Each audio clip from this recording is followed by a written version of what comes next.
Hello, good afternoon. Do we even know? Do we even function at this part of the day? Oh, my light's not on. God dang it. Technical difficulties coming in hot.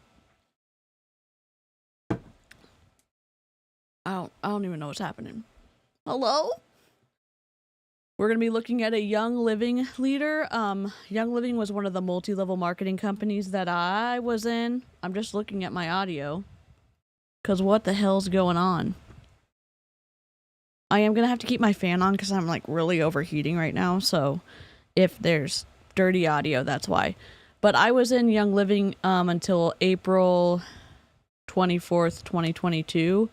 I was one of those people who signed my line over to somebody who had no downline so that my upline and her upline would not lose rank. So I was in relatively deep. I didn't make a ton of money with Young Living. I did a lot of contract work for the person who signed me up. And I also did a lot of free work within the group, which is why I got stacked into by the Crown Diamond in our area, whatever it's called. So we're going to be looking at Aubrey Kinch, who is a diamond in Young Living. She's been in for a while, and she's talking about how she doubled the amount of enrollments, which are recruits, and she's trying to train the other people on how to do the same thing. How's everyone doing? I'm wearing earbuds and can't hear the fan. Oh, great. That's incredible. I'm like, I'm so hot, and I'm like, I got a lid on my cup, and I got my fan on. I'm happy as a clam, mostly. I'm homesick with a migraine. Oh, Christy, hope your head feels better soon. I usually say happy Monday. The level of sarcasm varies, so take it with the appropriate amount of sarcasm for your day. Oh, Lord. I'm happy that things are falling into place for you. Ronnie, live long and prosper. Hello, Christy. And Wendy. And Cal. I was talking to a few of you on the members only, which, that reminds me, just real quickly, I'm going to turn it private, or Jessica will kill me. That's a joke.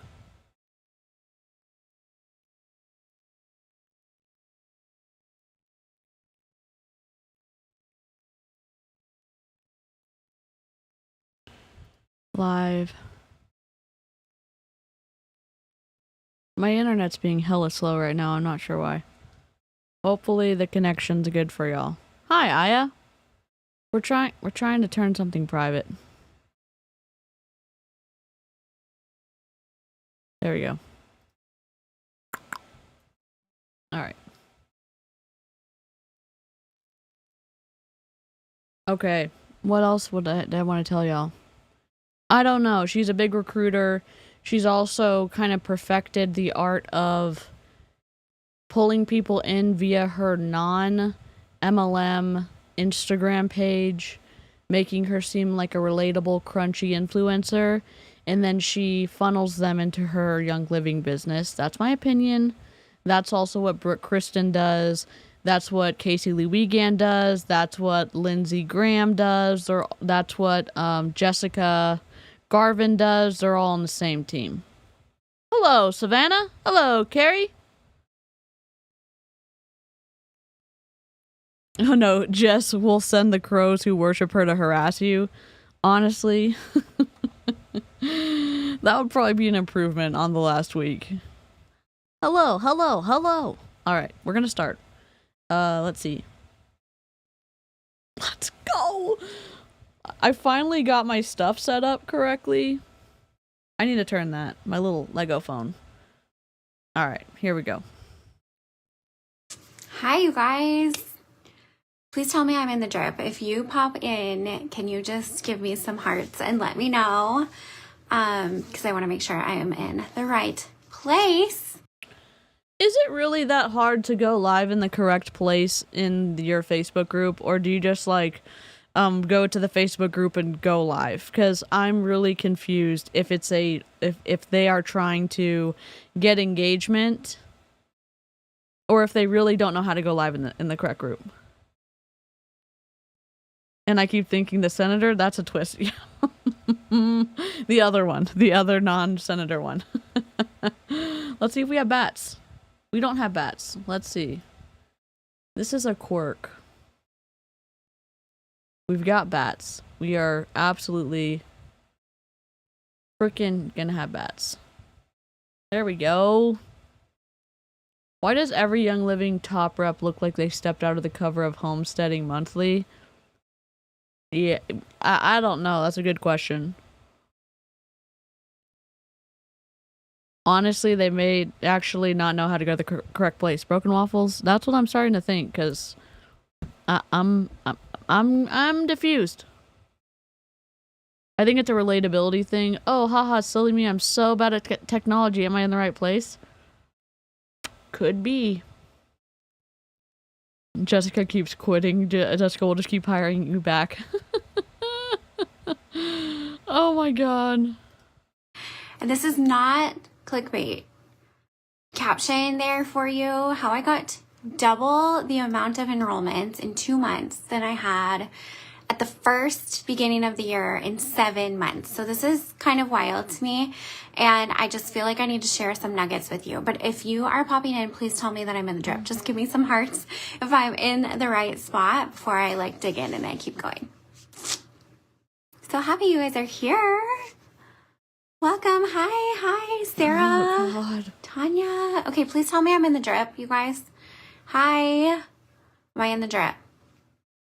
Tell me. I feel like I'm in the drip, but I truly want to be sure before I like divulge all this information. Give me some hearts. Just tell me if I'm there. Yes. Okay. Thank you, friend. Okay. So double the enrollments in August and September. Then I did all at the beginning of 2024. So we're going to look at 2024 as a snapshot, okay? Really quickly, I want to break this down for you. I have consistently been an enroller, and True. If we want to grow in this business, we always have to be enrolling. If we want to grow in this business, we always have to be enrolling. Tell me more, Aubrey. They will tell you that you cannot make the type of income that you want to make if you are not signing people up. Is this her real voice, or is she doing fundy tradwife voice? I think she's doing fundy tradwife voice. She may have that high-pitched kind of voice. No, and no shade if that's your natural voice. Kudos. Sometimes when it comes across as forced, it's hard to listen to. But that's just me. I've got funny sound stuff, and I'm not the standard for beautiful voices. I mean, listen to my voice, dear God. It just rubs my ears the wrong way, metaphorically. I don't want your nuggets unless they're chicken nuggets. Speaking of chicken nuggets, you know who has, and I set aside the Chick-fil-A stuff for a second, but the nuggets that taste just like Chick-fil-A nuggets, they're from Costco. And you cook them in the air fryer way longer than the instructions tell you to, and they taste just like chicken nuggets from Chick-fil-A. They're delicious. And does she have a touch of laryngitis, or is she I think she's intentionally doing vocal fry. A lot of the people try to talk like Casey Lee Wiegand, and who is a Royal Crown Diamond. She may be a Crown Diamond, but I think she's Royal. And, yeah, it's a whole thing. 1, 2, 3, 4. We could cover Casey Lee more, but I would need to get her Zooms. So that is like truly number one priority for me. But I kind of have always Jessica. like fluctuated between what I shared Thanks, and Tulip. stuff. And it became more of just, I'm using so many products in general that it almost was hard for me to like narrow down and be consistent every day with what I was talking about on stories. So if you share through social, you probably feel the same way as well. But it kind of was like, okay, I'm grabbing at this. Let me talk about this. Let me grab this, and I'm going to share about this and how I'm using it too. But it becomes almost overwhelming because we have such a broad range of products available to us with Young Living. So enter the fall bundle. Let me give you numbers really quickly too. From January until July, the end of July, 7 months, I had 18 enrollments total, which is still great. That's. Let me give you some numbers. My upline,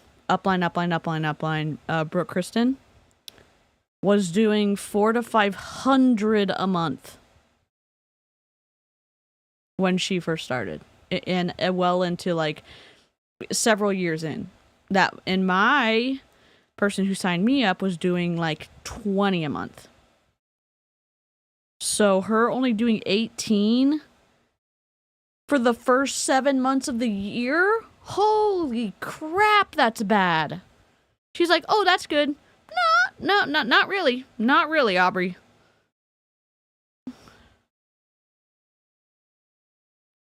Oh my god, Lindsay G gifted 5 DC memberships. Let's go. I have to take my cover off my deal. Rip. I'm a professional, except I'm not. Horatio Gold. Headmaster. Headmaster. So very pleased to meet you. So very, very pleased. Hello, sir. Heard you wanted to see me. I'd like to say welcome. Welcome to Illyria. Welcome, welcome, welcome, welcome, welcome, welcome, welcome, welcome, welcome, welcome to Illyria. I just wanted to have you in to say welcome. Welcome, and thank you so much. Here, we got this though. I love you.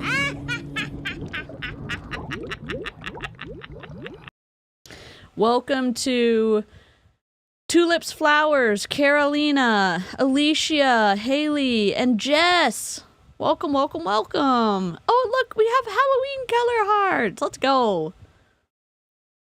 MLM is burning down, burning down, burning down. MLM is burning down, my fair lady. Yep, correct. Correct. Consistent. That is continually bringing people in. I have literally enrolled one person at least every single month in the whole 6.5 years that I've been here. So love that. I'm so grateful for that. I love talking about it and inviting people in. But I kind of was at that place where my high months weren't there anymore. It was like maybe 3 people, maybe 4 people, sometimes 1, sometimes 2. So enter the fall bundle in August. And this became available the middle of August. I think it was like maybe the 15th or something like that. So I kind of shifted and I was like, you know what? I am literally only going to talk about the fall bundle all month long. And I washed, rinsed, repeated all about the fall bundle over and over and over. And I had the most enrollments in August. I had 10 enrollments in August, and that is my 3rd highest month of enrollments ever in my almost 7 years of doing Young Living. And I want to give you numbers because I feel like sometimes you follow maybe somebody on social and it's like, oh my gosh, they're getting 27 enrollments, or that person always has 5 enrollments. That person always is getting 10 enrollments. And I think that can sometimes paralyze us in the sense of I'm not good enough, I'm never going to be there. But the reality is we're probably just not selling in a way that's capturing people's attention and keeping their attention. So I had this like brainstorm session with my husband last night. He's super business minded, and he was like, all you have talked about in the last 2 months is the fall bundle. He's like, I literally haven't even seen you talk about anything else. Everything that you're sharing incorporated the fall bundle. So like I did talk about mopping, but I use thieves cleaner with it. And I always infuse my mop bucket with Christmas spirit and bergamot oil, 2 oils that are in the fall bundle, right? I talked about cleaning one of his hats, but I use thieves cleaner for doing that and super hot water and super washing soda from Amazon. So I'm literally incorporating anything that had to do with the fall bundle. That was the only thing I spoke about in August and September. So August, 10 enrollments, September, 9 enrollments. And I didn't realize that those were the most like calculated and out. I literally sat on the couch last night. I was calculating this out. I was like, okay, that is more enrollments that I've gotten in the entire first 7 months of this year. And the only thing that shifted was that I literally spoke about one thing. One thing. So just brainstorming this, of course, with my husband, it was like, okay, clearly people have FOMO of like, they needed this fall bundle. They were so excited. And 2, it was seasonally on trend. Like people were excited about ditching candles and getting the diffuser blends that. Yeah, I'm okay. I'm crocheting a reusable shopping bag because I needed to redirect my anxiety that I'm experiencing. But using healthy redirection, yeah. So, sorry. That's why I'm looking down. Are going to replace their candles. People are eager for that, I think, right now, more than ever. And I mean, in 2020, something just flipped for people to understand the things that are in our products, in our foods, and something in 2020 flipped? You mean people in MLM took advantage of individuals who were out of work because of the panini and a global health crisis happened, and MLMs took advantage of people during that, and also misinformation came out about like what actually kills viruses and stuff like that, which maybe wouldn't be thieves cleaner.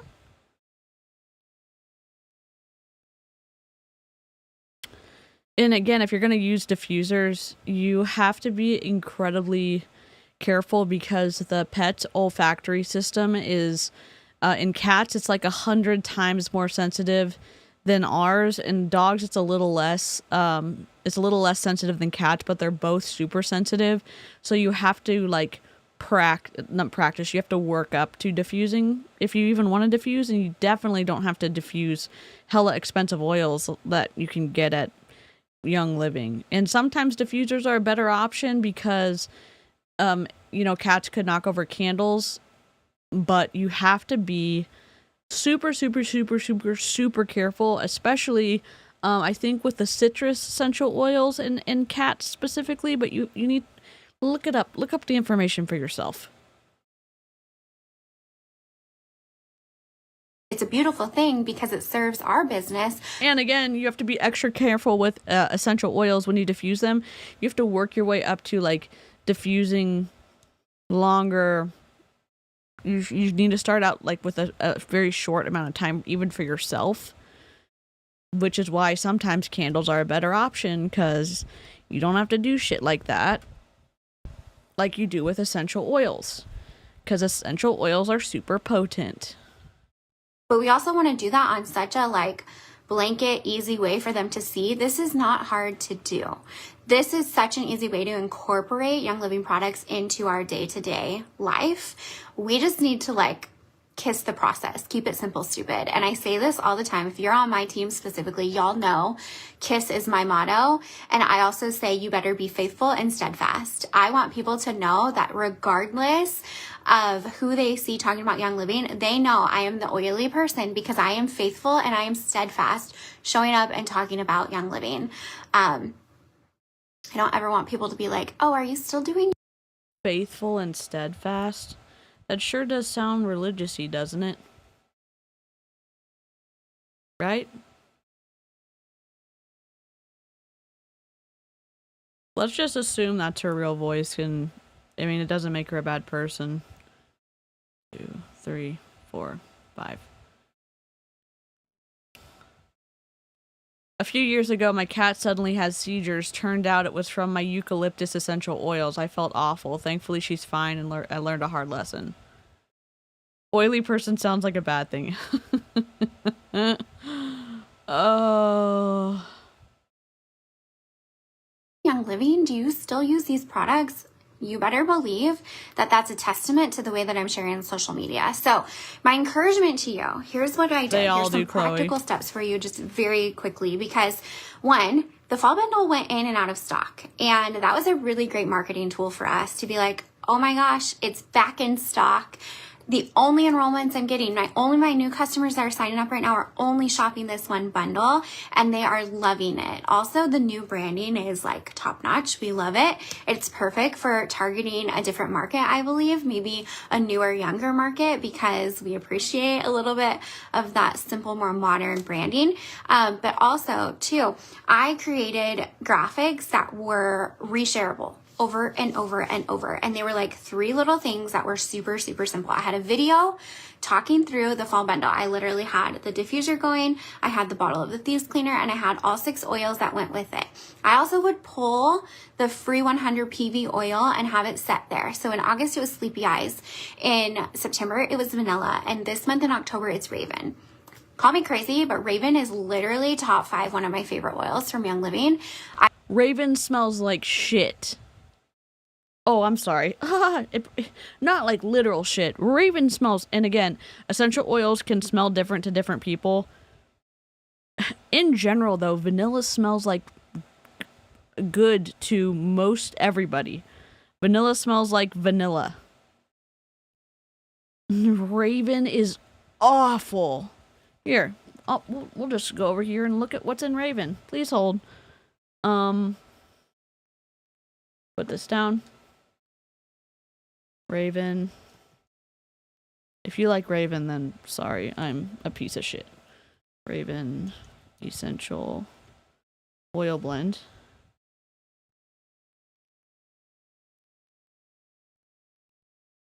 It's very spicy, in my opinion. So this is...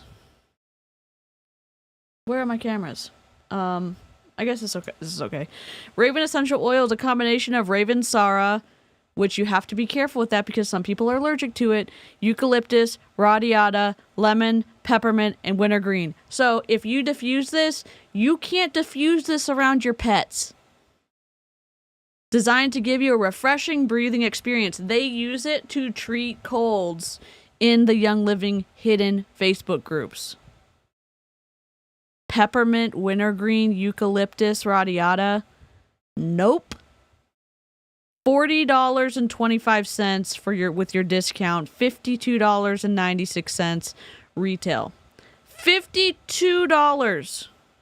Yeah, we like making it does have to be a good one. For sure, I agree, Max. Yeah, if you want to open up your sinuses, sure. It's so potent though. It's so potent. Like, this is the oil that they use to treat, like, colds, any kind of sickness, making compresses. It also burns the shit out of your skin if you don't dilute it.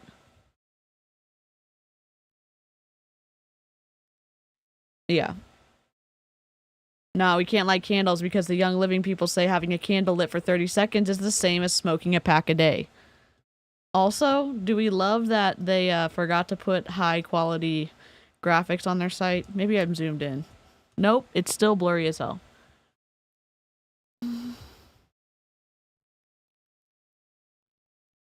Photosensitive, dilute, shouldn't be around pets. Shouldn't, look at this. Right up here. Oh, God. Left camera.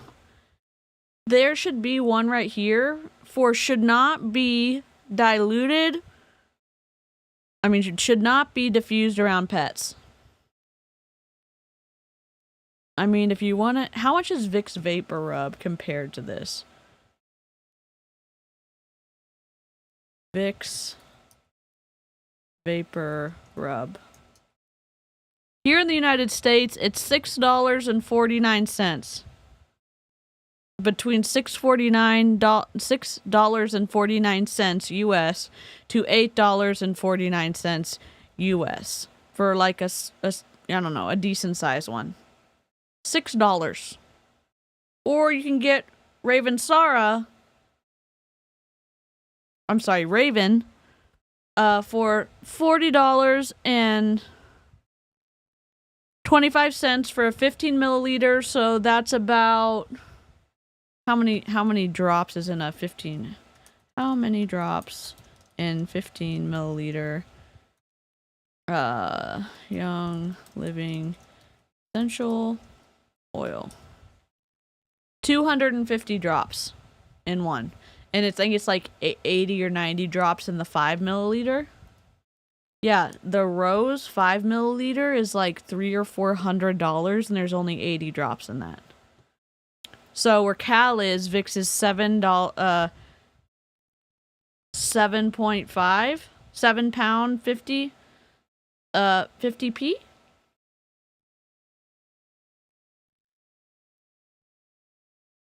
I've had two of my cats with me in bed for hours today. I can't dream of keeping something in the house that would hurt them. Exactly, Amy. Yep. Okay. We got this. And we got this. And we got this. I put it on every single morning before I go to bar 3 to open my airways, and it just feels so invigorating and wonderful when I am jumping into a workout and using that. We also use it every single night on my husband for respiratory support, and it's one that I like to mix in with lotion, and I put it on the bottom of my girls' feet almost every night and on their chest and upper backs if there's anything going on. So like Raven is a hero product for me. So you're going to show a video of all of those things. 1, that's your first practical step. 2, you are going to list out beautiful diffuser blends that go through everything that's in this bundle. So there's like 6 different diffuser blends that you can use. I will put these inspiration kind of graphics in the comments for you so you can use it and run with it. But that is so simple to share. And I had so many people messaging me just saying, oh my gosh, I'm so excited that you shared this. I have all these oils and these are great blends. Or I just got this fall bundle with a different person and I'm so excited to be able to use these diffuser blends now because I didn't know what to diffuse. So it's really just true practical ways to use the product. And then the third one was a call to action page. So I would do just a really pretty background. I would put the graphic of what the product was, like our beautiful fall bundle. And I would list out, okay, you're getting Christmas spirit, bergamot, clove, orange, grapefruit, whatever was in the beautiful fall bundle. And I would say, you are going to click create loyalty order. That is going to also get you a free Raven. Loyalty is subscribe and save, just in case you didn't know. So she's trying to get people on the subscribe and save because they make more money. They used to make more money on reps than they did on customers. If that doesn't scream schmear, I don't know what does. Can you imagine a company's like, yeah, we want you to sign up distributors because the distributors are going to be the ones who are going to redo the recurring orders. And so you're going to be able to make more money on those people. So don't even try to sell the product. Just try to sign people up. I don't know. It was always wild when you did the numbers and I was looking at that and I was like, what the hell's going on? Auto ship. Yep. AKA auto ship. And we had to have 100 PV, not just, sorry, I can't crochet and talk at the same time. You would have to do 100 PV a month, personal order, to participate in the rank system in Young Living. If you just did a 50 PV order, you could get commission, but you wouldn't be able to rank up. You had to do the 100 PV order to do that. And they would tell us to tell the individuals that they had to do a 100 PV order, even though a 50 PV order was an option, because they would make more money off of a 100 PV order, which was over $100. Sorry. I don't talk about Young Living a lot because it makes me, like, frustrated. But I probably should talk about it more because I actually know about it, you know? For the month of October. That's also going to get you a free bottle of Raven for the month of October. No strings attached. I will cancel or stop your loyalty order for next month if you choose not to order again. But do it now because that's going to get you free product. Nobody said no. I had every single enrollment get on loyalty rewards. I have already touched base with them at the beginning of October of, are you still wanting to stay on loyalty rewards? If you do order this month, you get a free diffuser straight from Young Living with a 50 PV order. And if not, it's no worries. I will get it stopped for you right now. I had about half of the people stop loyalty and the other half were excited about it and wanted to stay on it and wanted to get their free diffuser. It's so simple. And of course, everybody saves 10% as a new customer with that code SHAREYL. So I literally... Okay, that discount is for real. However, you also get 10% back in PV every month. You make an order, and then as you do it for longer, that percentage will go up. So if you, 1, 2, 3, 4, 5, if you do it for like 2 years straight, you get 25% back PV. And that can be used outside of a loyalty order. You have to do an additional order to be able to use those points, and they will expire in 12 months. Really wash, rinse, repeat. I think I would post those same 3 story collections. So I'd start with the video, I would share the diffuser blend, and I would do the call to action page, and I would link to that wish list. The wish list would have just the fall bundle in there, and that was it, because it was nice and simple for them to select create loyalty order when they were checking out with that. And I would share it like 2 times a week, sometimes 3 times a week. And if I got any screenshots from previous customers that shopped it that had like testimonies, or like if I had DMs going back and forth with people who are like, oh my gosh, it's out of stock and I missed it, when's it coming back? I would share that screenshot over a graphic. I would even sometimes share the emails I got from Young Living when people were signing up, because it's truly creating this like excitement and this hype and this like, oh my gosh, look at how many people are grabbing this fall bundle. It's clearly a wonderful bundle and it's in demand and it's back in stock. Grab it now. And if you really truly feel like you want to serve and give back even more, offer to cover the $10 shipping for people by sending back to Venmo or sending back a Zelle, or you could do $20 back. You could do a free bottle. You have to make sure that you are not bribing people to sign up for a multi-level marketing product. You have to keep that gift under a certain amount according to the Federal Trade Commission. So that's great that she was like, oh, you can offer $20 back. You better keep that amount under $25. Just saying. But the products are so expensive that any discount is useless. It kind of starts to add up if you've been ordering for 2 years or whatever, and you get that 25% points back. You can start racking points up. But yeah, they're so expensive. And some of the citrus oils are pretty cheap, but you can get essential oils anywhere. And there's lots of decent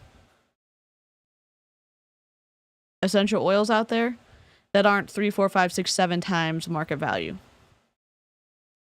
of like the amber bottles from Amazon to send to any of those new customers. Like, you can get really creative to celebrate getting new customers on your team, and we don't have to make it so complicated. So my encouragement for you, literally from what I've learned, I feel like I had this epiphany and I've learned so much in the matter of 2 months.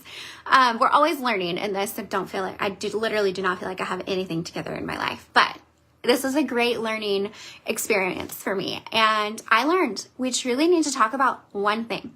Like, figure out your hero product and talk about it over and over and over. And even when you think you're talking about it too much, talk about it again. Talk about it more. And I will say too, I, of course, mix in life in all of these videos. So it's not like it's the only thing on my stories is I'm just like excessively selling people this fall bundle. Okay. And who knows how long the fall bundle is going to still be in stock. If we have wonderful holiday products, I'll probably make a wish list of really amazing holiday products, and I'm going to be hyping it up all of the same. I will say too, I never once said how much this bundle is on my stories. I never listed out, okay, it's going to be $117 or whatever it was. I didn't talk about money at all because I think it created the excitement of people wanting to click through the link. And then they were already like sold. Like, they were like, oh my gosh, look at how amazing this is. I want it. So financially, I don't think it even clicked to them to not click on something because they didn't see a price. Okay. Yay, we love lies of omission. I mean, I guess it wasn't a lie. It was just like, impulse. Click on my link. Okay, everybody, we're gonna buy this now. Ready, set, go. Is it super twisty? No. It's just an eye roll. Well, being sneaky about the price is not my favorite. Did I hear her say something to the effect of getting new customers on their teams? Yep. Yeah, and that's what they want. I mean, oh shit. You have to recruit to be able to make the money. So be deceptive. They're always focusing on recruiting because you can't make good money by selling the products. Okay, so that is my encouragement for you. Honestly, when you like create this fun graphic and you create that like diffuser blend page graphic one time, all you have to do is continue to share it again. So you do the work once, it serves you all month long, and you get to reuse it over and over and over. But again, mixing in normal life with that. So like sometimes I share outfits on my stories. I share homeschooling on my stories. I share about Jesus and a church things that we're involved in. Like, it's not just Young Living and it's not just selling. It was beautifully like weaved into it, so it doesn't feel so salesy. Okay, so that's my encouragement for you. I seriously hope and pray that you guys can put this into practice and you see magnificent growth. Speaking super transparently as well, we hit diamond in 2020 and we maintained it for about 1.5 years. We have been consistently, we were at gold. We even jumped down to silver for a period of time. And we consistently, it like literally brings me to tears. We consistently hit gold August and September this year. And I can say being like faithful and steadfast and doing the work day in and day out, there is beauty in that consistency, and you will see the fruits of your work. You'll see the fruits of that. Oh my god. Her lifetime rank versus her paid as rank dropping all the way down to silver. Holy shit. Because she wasn't recruiting enough. No,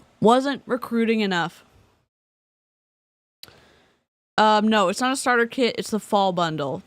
So, let's look at it. Let me go back over here. Oh, I am here. Hold on. I will put it on screen. Young Living Fall Bundle.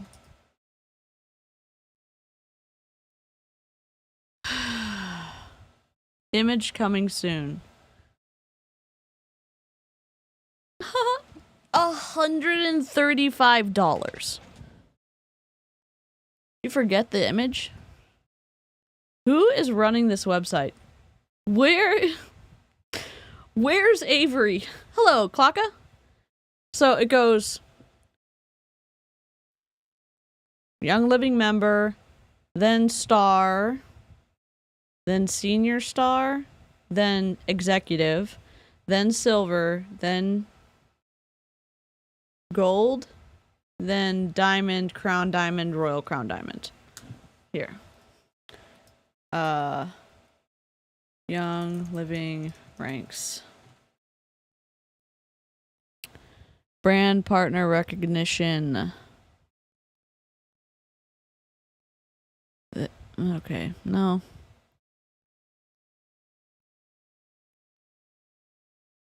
Is this what we want? Okay, star senior. I was right. Star senior star. Sorry about my bottom. Star senior star executive, silver, gold. Oh, platinum. I was wrong. Platinum, diamond, crown diamond, royal crown diamond, diamond, crown diamond, royal crown diamond.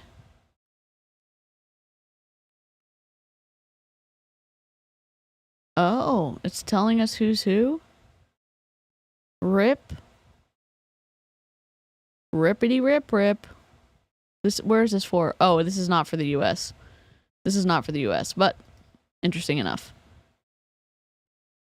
Let's see, static.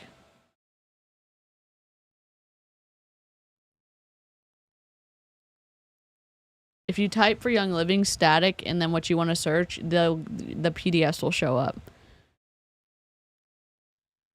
Let's see. I just want to know if it changed. Silver. Now you start getting generation bonuses at silver down here. If you see my mouse, silver, gold, platinum, diamond, crown diamond, and royal crown diamond. You have a member, star, senior star, executive, and then silver, gold, platinum, and then diamond, crown diamond, royal crown diamond. So. Do. Let's see what else she has to say, and then we will watch the next thing. Labor. So I hope this is beneficial to you, and I hope y'all can run and go with it and make the graphics. I will put them in the comments for you so you have some inspiration. Okay, love you all. Have a great rest of your week. So this is an example. This type of video is an example of the higher ups in these groups having to do this videos and free labor to participate in the group as a whole. Let's go to her Instagram page. Aubrey Kinch. Young Living Instagram. And we'll snoopity snoop together. She has two. Her wellness one is something essential. And her regular, don't touch the poop. Public figure, but don't touch the poop. Okay? Okay.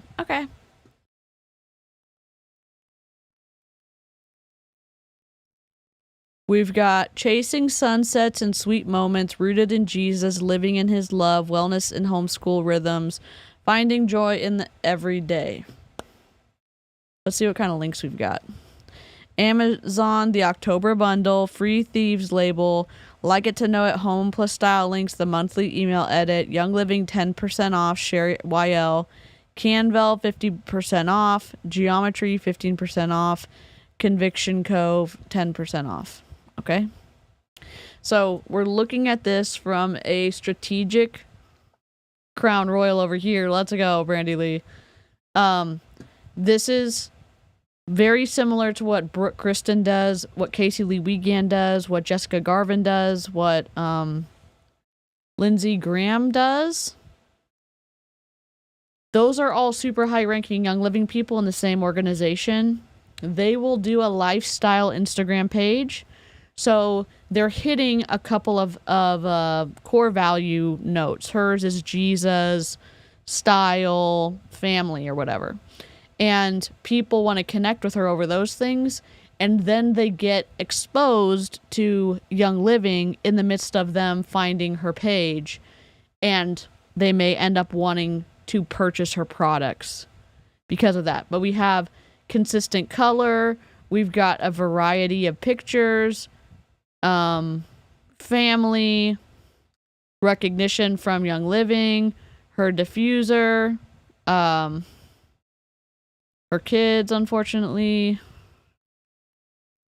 You know what I'm saying? This reminds me, I think today is the 1 year mark since I quit Instagram. Congratulations. Oh my god. Okay, let's see the reels. We're gonna try to avoid the ones. She does style ones. Hi, I'm Aubrey. Andrew and I got engaged after 2 months of dating and married on our 1 year anniversary. We'll celebrate 14 years in October. It's a wonderful life and Little Women. Wait, what?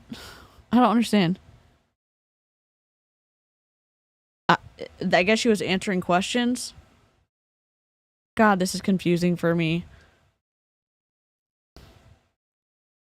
I hope that not all people who are autistic are confused like me, and I don't know if it's my autism or if it's just like my reading comprehension. Trying to find ones without her kids. Oh, God. This is all lifestyle, limited Young Living stuff. Queen Aria having a moment. A lot of people turn the label around so that people don't see that part. She didn't get a lot of, I mean, she got some. She got almost 5,000 views from that. She gets decent views for having 36,000 followers. So her engagement, she's getting people to look at her stuff. But again, she put a diffuser and her essential oils in her room makeover. So she's being very strategic about hitting into the home decor interest on Instagram and then layering them with her offer of Young Living essential oils. So we watch her put this peel and stick wallpaper. Again, Nesting Wall does this too.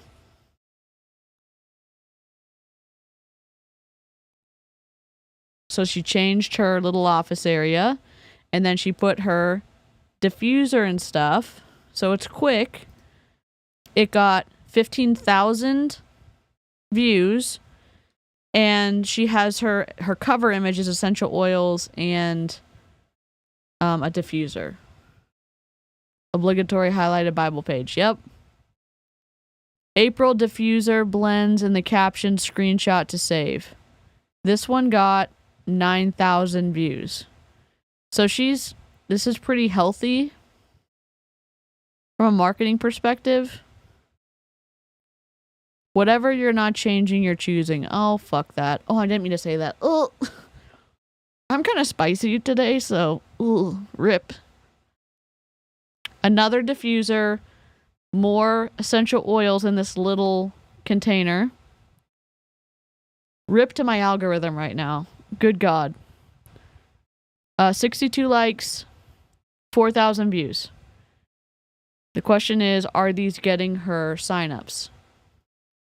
Another diffuser, but it's, oh God, kid. Sorry. Why are you showing your kids on the internet? Who knows?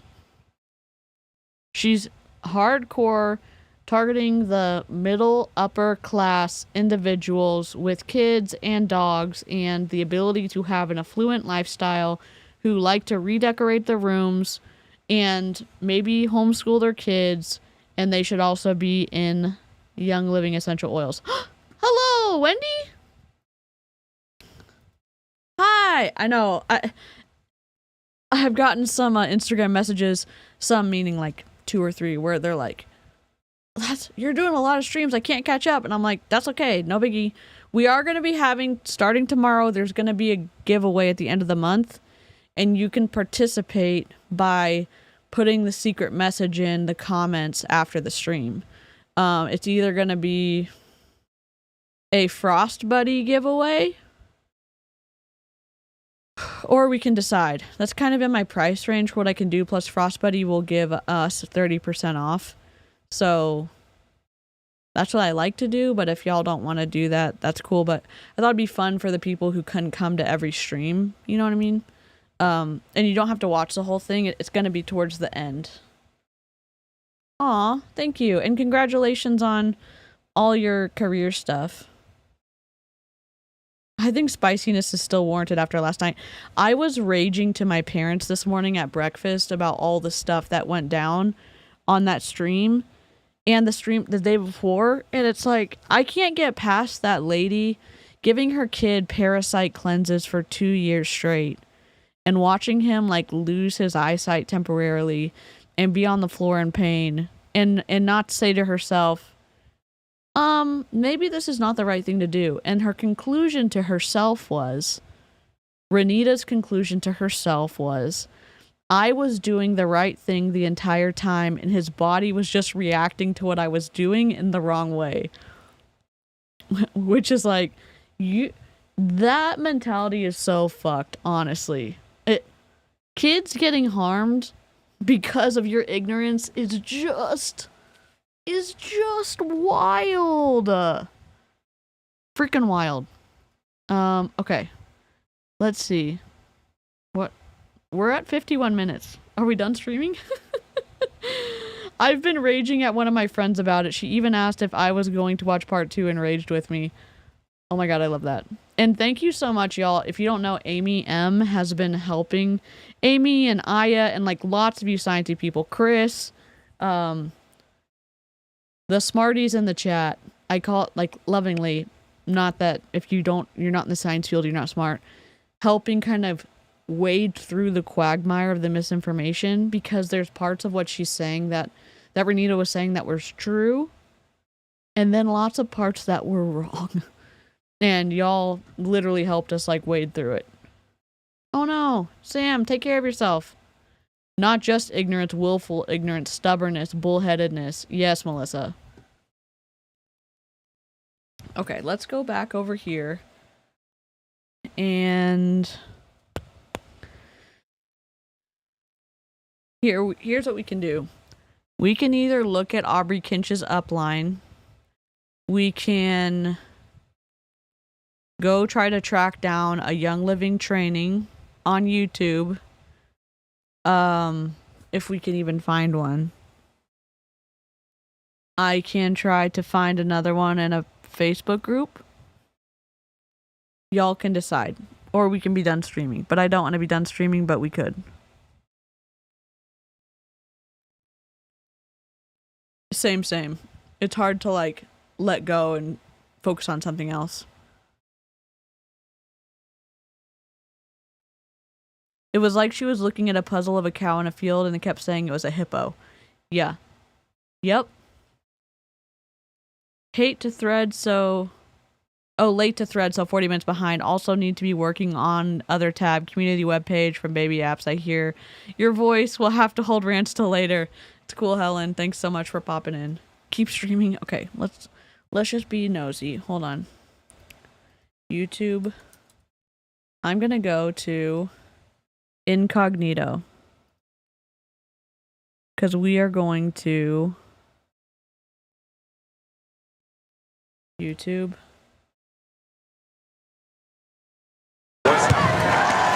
Sorry about that.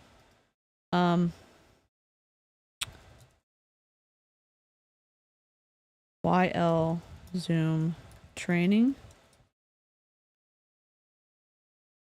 Young Living.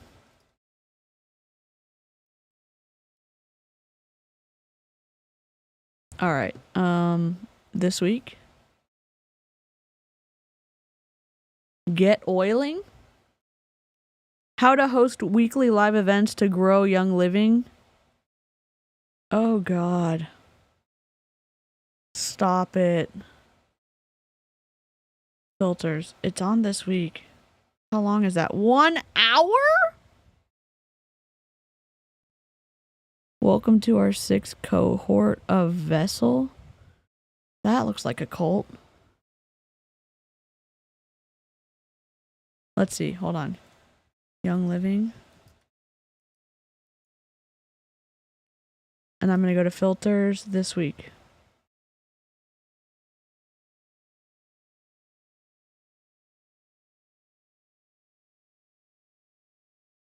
Supporting menopause with Young Living oils and products.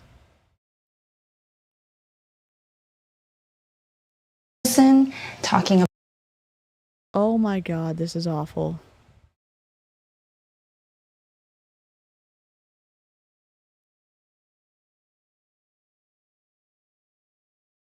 Boosting your memory with Young Living essential oils? Weekly business Zoom. Oh my god.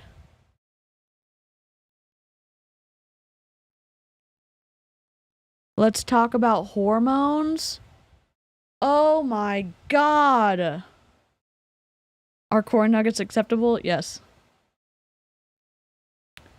We can do hormones? This is from recent. We could do supporting menopause. The hormone one is probably more twisty. Deep dive into DeepSpectra? What the hell is DeepSpectra?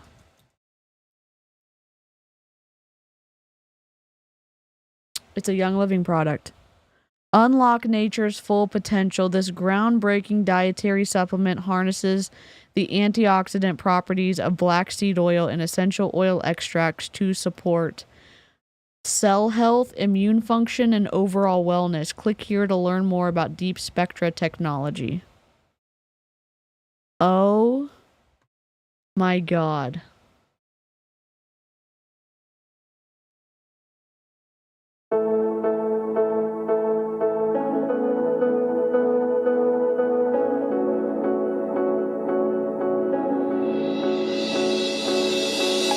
I don't like this music, sorry. Oh, I should be reading this out loud if you're just listening. This exclusive product uses essential oils to extract additional beneficial compounds from plants, things that steam or hydrodistillation miss. That's interesting because they've been proponents of the superiority of steam and hydrodistillation since the beginning of their company. So how does it work? A quick recap of frankincense essential oil distillation. Frankincense essential oil is produced through hydro or steam distillation of raw frankincense resin.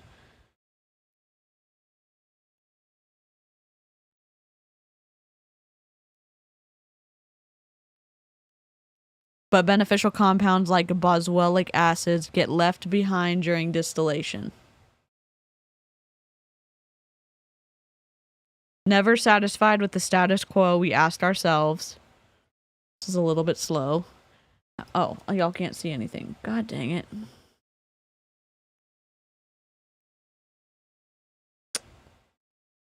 Oh my god. Ruining my life. Okay. How can we harness more potential from frankincense resin without using harmful chemicals? Frankincense resin is placed in a container. The DeepSpectra extraction process. Frankincense essential oil is added. You're taking frankincense essential oil and adding it to the resin. An energy source is applied to the mixture. On a molecular level, beneficial compounds separate from the resin and dissolve into the essential oil. So what are you heating it? Oh my god, a widow word. God! The result is a new unique combination of essential oil and extract of beneficial compounds from, you could have done a soft return, the resin. That's okay. Okay. This patents pending process captures a more complete essence of the plant and enhances the botanical synergy of the final product. Where's the sources for this? So next time I accidentally set something on fire, should just say an energy source was added. Yes, Lindsay, 100%.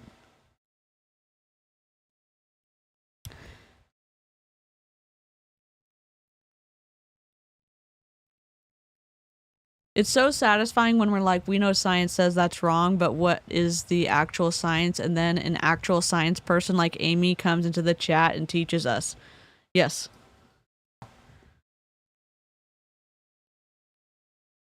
Lynn, that's a good question. And since we use upcycled plant material and no harmful chemicals, the process is earth friendly too. Is it?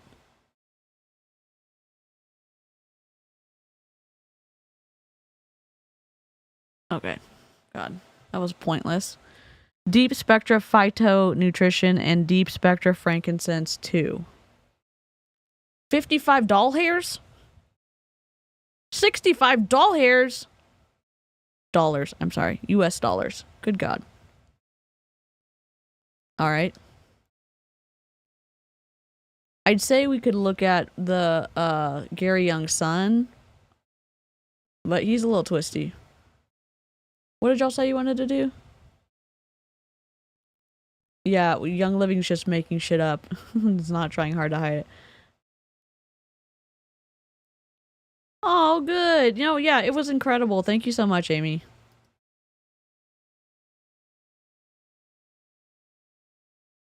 Hormones in menopause seem to be the trend for MLMs. Exactly, Nyando. Maybe we should, let's see. Hormones. This is 40 minutes, so this is probably the first one. Good morning, Spruce Oh, God. Society. How are you today? My name is Colonna Giuliano, and I'm here to talk about hormones today. Primarily women's hormones, but we will be talking a little bit about men's hormones as well. And we are going to cover all ages. So, Jodi. I'm going to give a little overview. We should do Jodi. Just kidding. Let's save this for later. Save. Oh, I need to sign in. Copy. We're going to save this for later. Doo-doo-doo.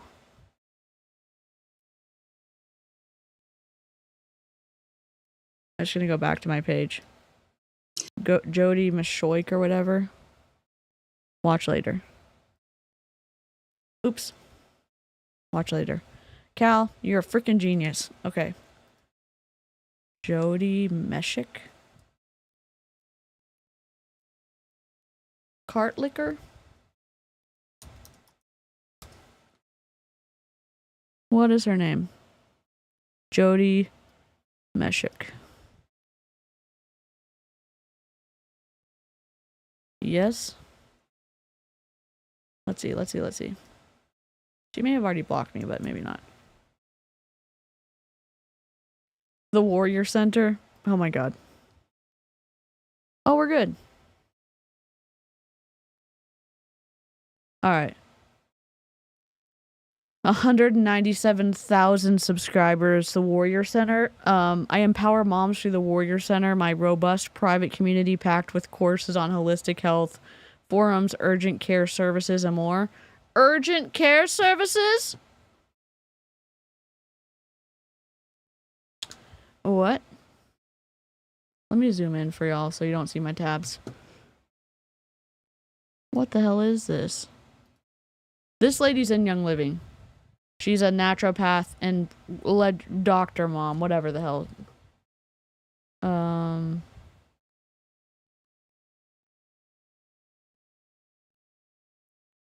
Babies are born with low vitamin K for a reason. 321,000 views.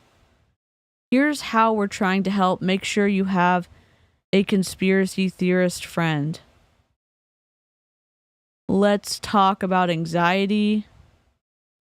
Power of prayer scientifically. Pay celebrities. Side effects of birth control pills. If you don't trust the government, let's be friends.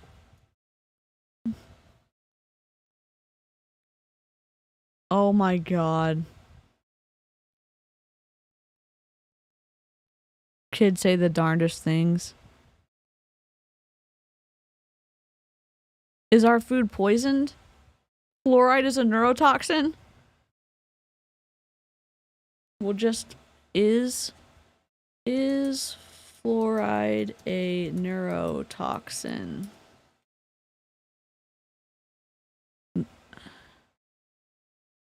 We're not clicking on Harvard anymore. They don't cite their sources. Developmental fluoride neurotoxicity and updated review.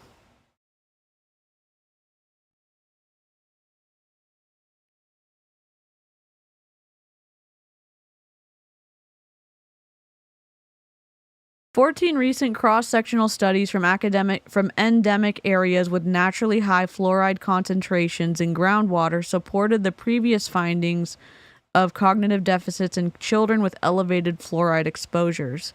3 recent prospective studies from Mexico and Canada with individual exposure data showed that early life exposures were negatively associated with children's performance on cognitive tests. Neurotoxicity appeared to be dose-dependent, and tentative benchmark dose calculations suggest that safe exposures are likely to be below currently accepted or recommended fluoride concentrations in drinking water. So it's fine? So the doses that contribute to cognitive deficits are a certain amount, and what you're going to be exposed to in water is way less than that? Good God. Okay. I'm going to link this for Amy and all the smarties in the chat.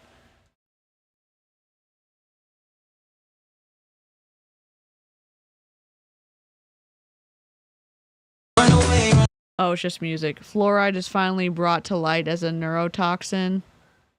I'm not reading all this. Court rules fluoride poses unreasonable risk of injury to health of the public. What? The dose makes the poison. That's what the study said. I do not recommend reading reviews. They are very good for surface level information about specific things, but it is surface level. Digging deeper is sometimes needed. Thank you. I did link it. So if you want to read the whole thing, it looks like you have to go in and understand what it's saying. This is like way above my intelligence level. It's very long, which is great. There's a graph with numbers and stuff like that. Drinking water and drinking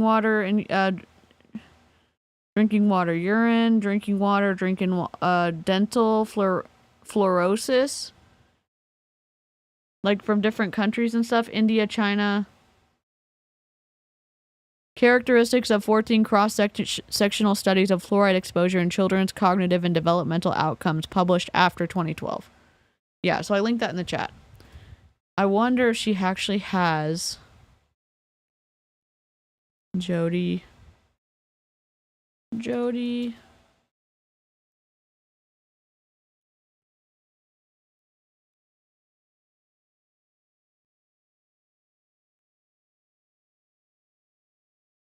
This account is private. Oh, I want to follow her account. Please hold. I gotta switch.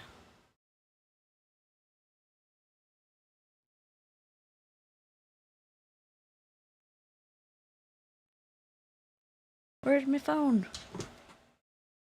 Sorry, we're going on a squirrel trail.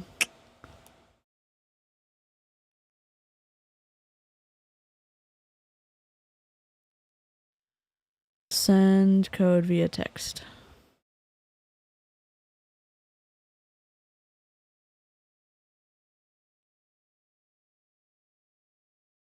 Danny McDaniel.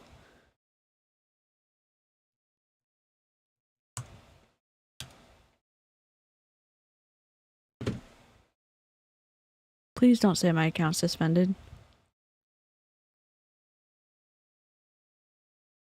We're waiting.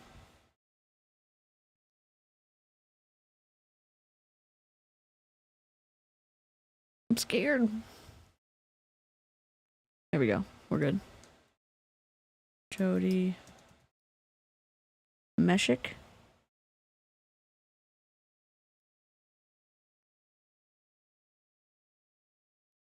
Alright, we'll see what happens. Let me see. Jodi.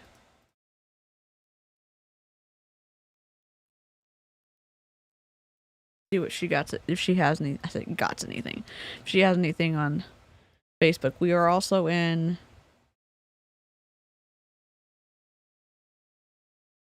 photos, reels. No, she doesn't. She's pretty contained. She's telling people how to vote on her Facebook page. Oh my god. Okay.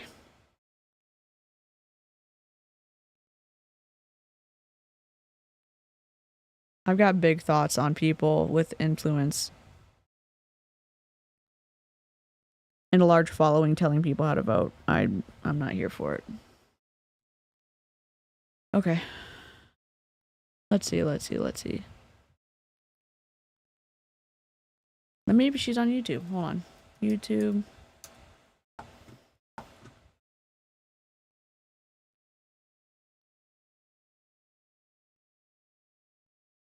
We use fluoride toothpaste on dentist recommendation, so.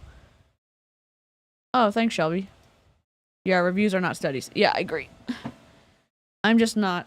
I mean, I haven't been trained on how to read studies, and also I'm not a fast reader. Jodi Meschuk. You have anything? 1 year ago? God.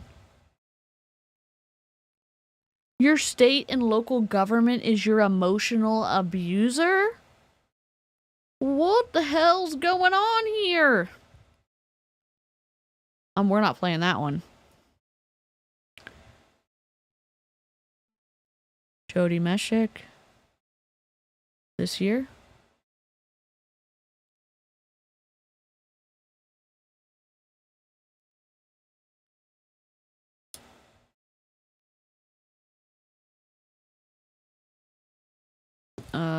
This is not right.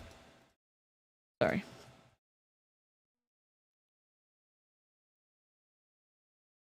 Video. A story of natural healing for autism with Jodi Meschuk. Oh, let's watch this one. The basic building blocks of healing and taking a bold stand for your. This is part 2, so. Flippity flop this. The basic. This is from this year. What? What?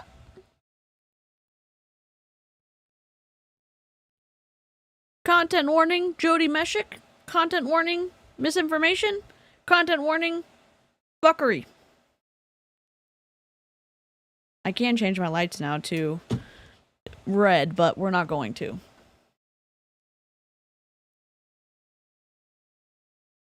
Reporting for duty. This is part 2, so I'm assuming the first part was awful.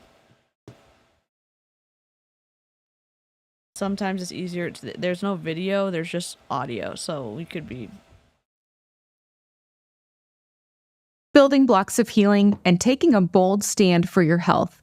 These are the 2 main topics we cover in part 2 of my interview with naturopathic practitioner Jodi Meschuk. She shares her story of helping her son heal after an autism diagnosis.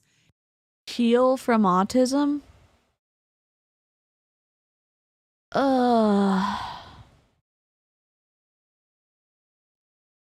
And one of my favorite things that she said is this: when you stand in the gap, you are the brick wall between all the noise and your child that is counting on you to heal them. Your child is helpless. Your child is counting on you to stand in the gap and be a voice for them. Jodi is real and raw with us about how hard a healing journey can be, and it's such an impactful message. If you could take a second after you listen to leave a 5-star review on Apple or Spotify, or share the link with a friend, it would mean a lot to us. Enjoy the. Like, impactful, like a traumatic brain injury impactful? Is that like where we're going to be hit in the head with this misinformation? Is that the impact we're looking for? Because holy moly. Autism doesn't need to be healed.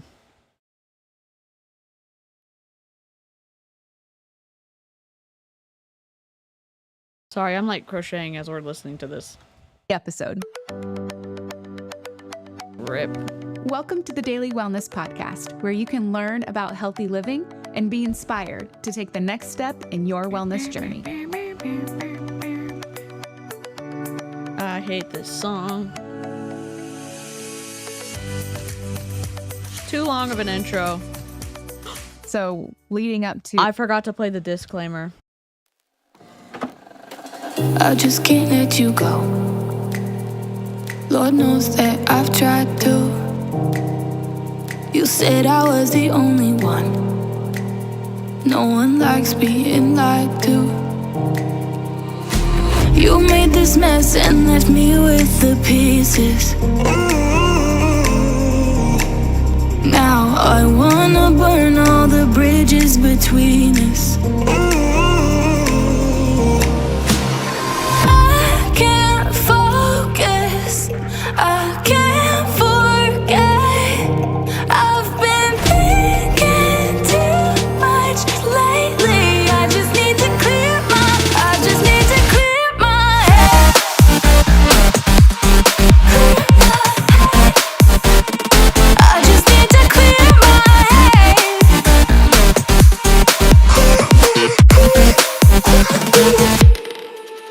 I've been stuck on. I'm not here for this fuckery, honestly. Jodi? Oh, Militia is a podcaster, and she had Jodi on her podcast. I don't know if she's in Young Living. We can see. I'm like losing subscribers and viewers by the second. Let's see. Militia, which is an interesting name. Militia Meredith.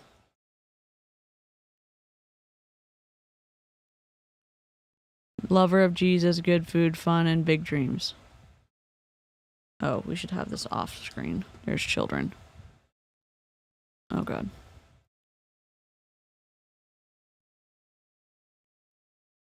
Oh, my God. Lyme disease. Hold on. Her son has Lyme disease.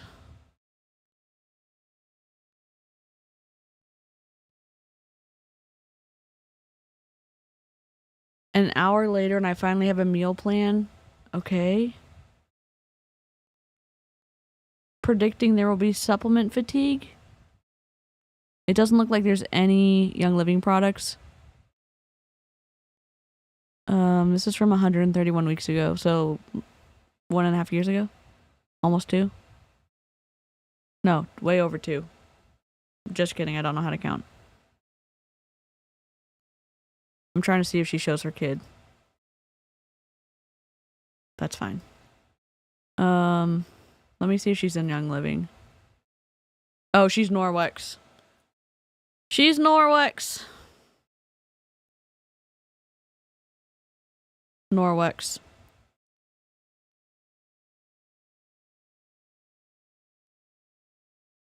So basically Young Living adjacent, in my opinion.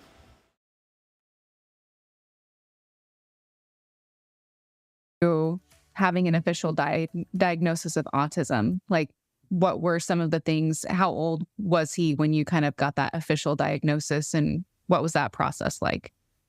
Yes. I mean, it's a little bit of a long process because there's a lot of pieces in there of me questioning, my parents trying to console me and say, he's going to be fine. He's just a boy. You know, all that typical stuff that you go through when you're trying to figure out what the heck is going on and what do I do? Ultimately, one of my friends at the time actually intervened, and, you know, thank God for her, because we honestly wouldn't be here today if she didn't call me one day. She just called me and said, Jodi, this is going to be the hardest conversation I ever have with you, and we may not be friends after this. Can you imagine? I'm sitting there going, okay. Yeah.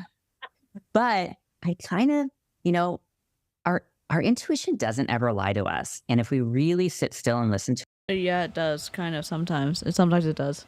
You've got to balance it. Listen to your intuition and also engage your brain. It's a dance. Logic and intuition are friends. So it actually knew what she was going to say to me. So I was very prepared for it because I myself had been sitting there going, I will say one thing about autism. I was just diagnosed this year, and being in therapy One, getting diagnosed by a clinician, and then also getting my second diagnosis, which I may be talking about in November, but I'm not sure, was kind of, obviously I can't change it. It just opened up my eyes with regards to like necessary tools that I needed to add to my toolbox. And obviously I have a high ability to mask, and I'm thankful that I'm pretty verbal now. I didn't grow up very comfortable with words, and y'all also see me like have these moments where I forget when I get really nervous and I forget things that I know. But with being in a relationship or being in friendships, and thankfully I have a close group of friends who are very supportive of my diagnosis and like my neurospiciness. But it's been helpful in understanding situations via talking through stuff with a counselor, because we have better pieces, more facets of understanding about like how my brain works and how I show up in conflict, how I show up in non-conflict situations and stuff like that. Good night, Lynn. Anyways, if you're thinking about getting diagnosed, it was really helpful for me. Not everybody needs it. Like if you know you're neurospicy and you can get the tools on your own, cool.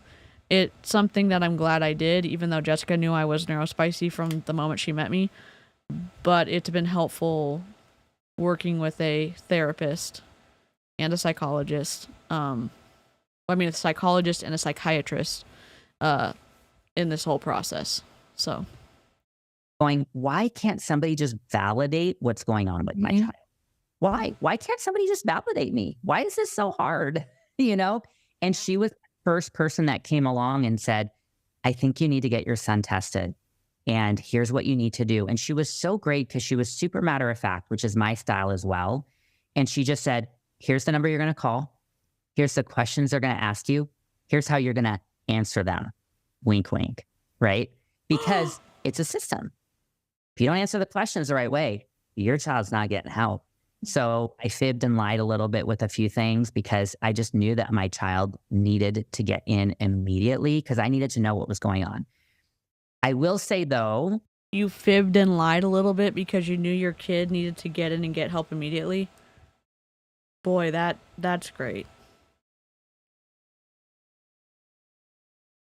I will say I downplayed when I was getting diagnosed. I did not even expect an autism diagnosis when I was getting on the intake, when I was answering a million questions and situations and this really complex process with my psychologist. And she was like, are you ready for the results? And I was like, yeah, no problem.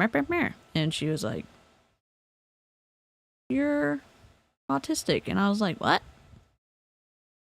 And I wasn't trying to get a diagnosis of anything. So I think that what I'm trying to say is I think that programs and ethical people in programs or people who are trained are able to see something is up with you or with your kid or something. That's what I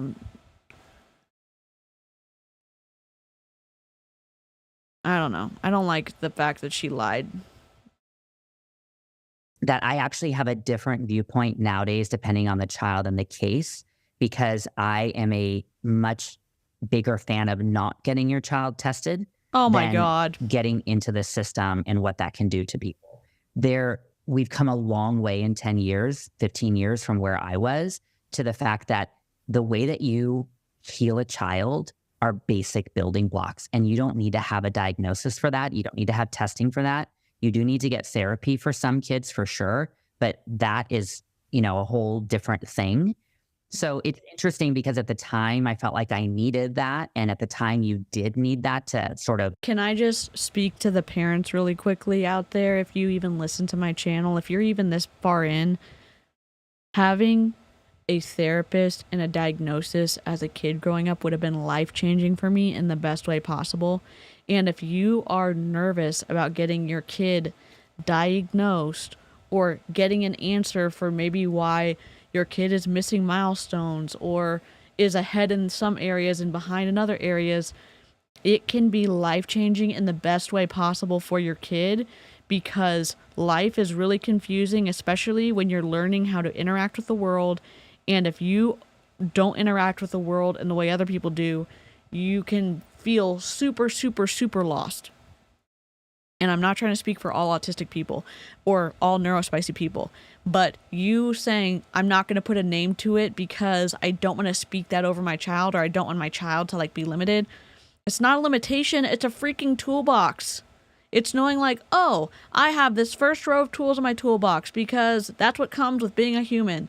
And also, maybe I get a second drawer with therapy when I get diagnosed with autism or ADHD or something.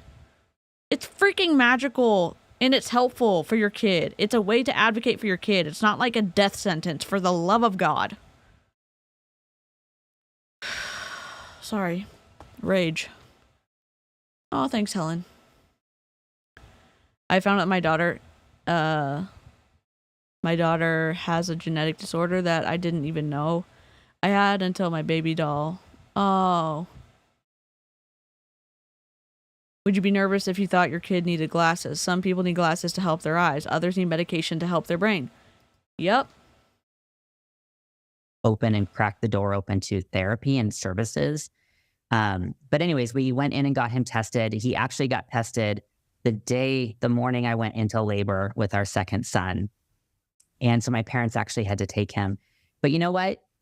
It was the best thing to ever happen, because they needed to see it with their own eyes. They needed to watch that process to be able to understand everything that I had been telling them for months.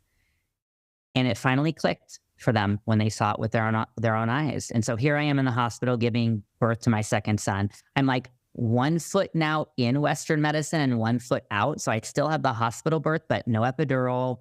And I didn't do any of the standard things in the hospital with him.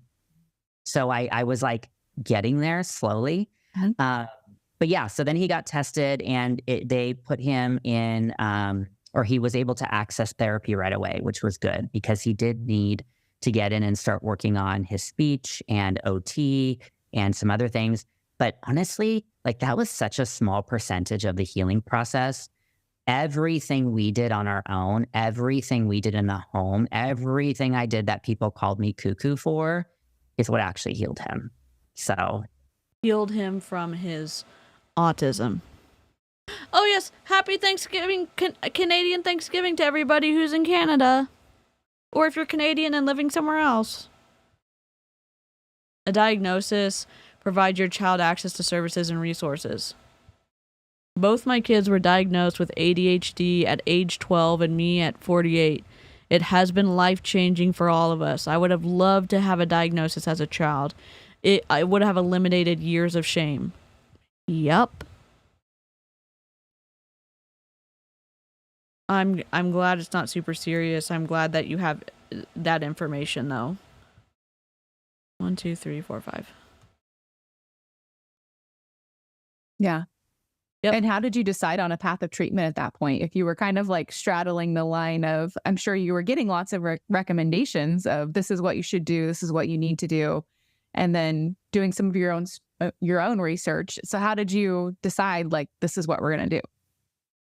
Well, that time period, so I already felt a sense of relief once he was able to get into some therapy, because I thought, okay, it gave me a chance to breathe for a second. Also, I have this newborn. Newborn, right? Yes. Here I have a brand new newborn, and the timeline was very fast. I gave birth the day he got diagnosed and his assessment. He was literally in therapy the next week. They called me with the assessment results and said, hey, here's what we think is going on. we want to give you some time to think about it. I said, no, don't need to think about it. When's your next availability? So I am with this newborn, and there were many, many days that I was dropping our second son off at my parents' house so they could watch him while I spent 8 hours a day in therapy with my son. Or I would take my second child with us and I would put him in the jogger and I would, do both at the same time. And we literally lived out of our car for a couple of years. But at the time, this was still where Jenny McCarthy was having a bit of a voice in terms of autism and the lies surrounding autism and vaccines and vaccine injury. And so I basically used that kind of as a... Oh, God. I don't, from what I understand, some of those ideas have been debunked because there's not evidence-based. I also understand that some people have had really traumatic reactions to getting vaccines. My siblings are some of those people. Is there evidence-based research that contributes to autism? I from what I understand, no.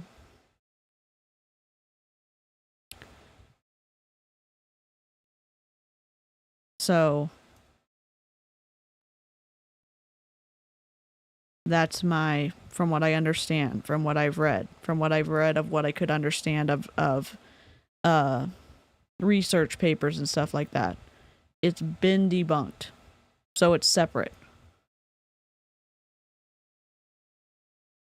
My mother believed that if you name it and give the condition a name, it will really exist. The society was thinking the same thing. The diagnosis here has become more often in the past 10 years.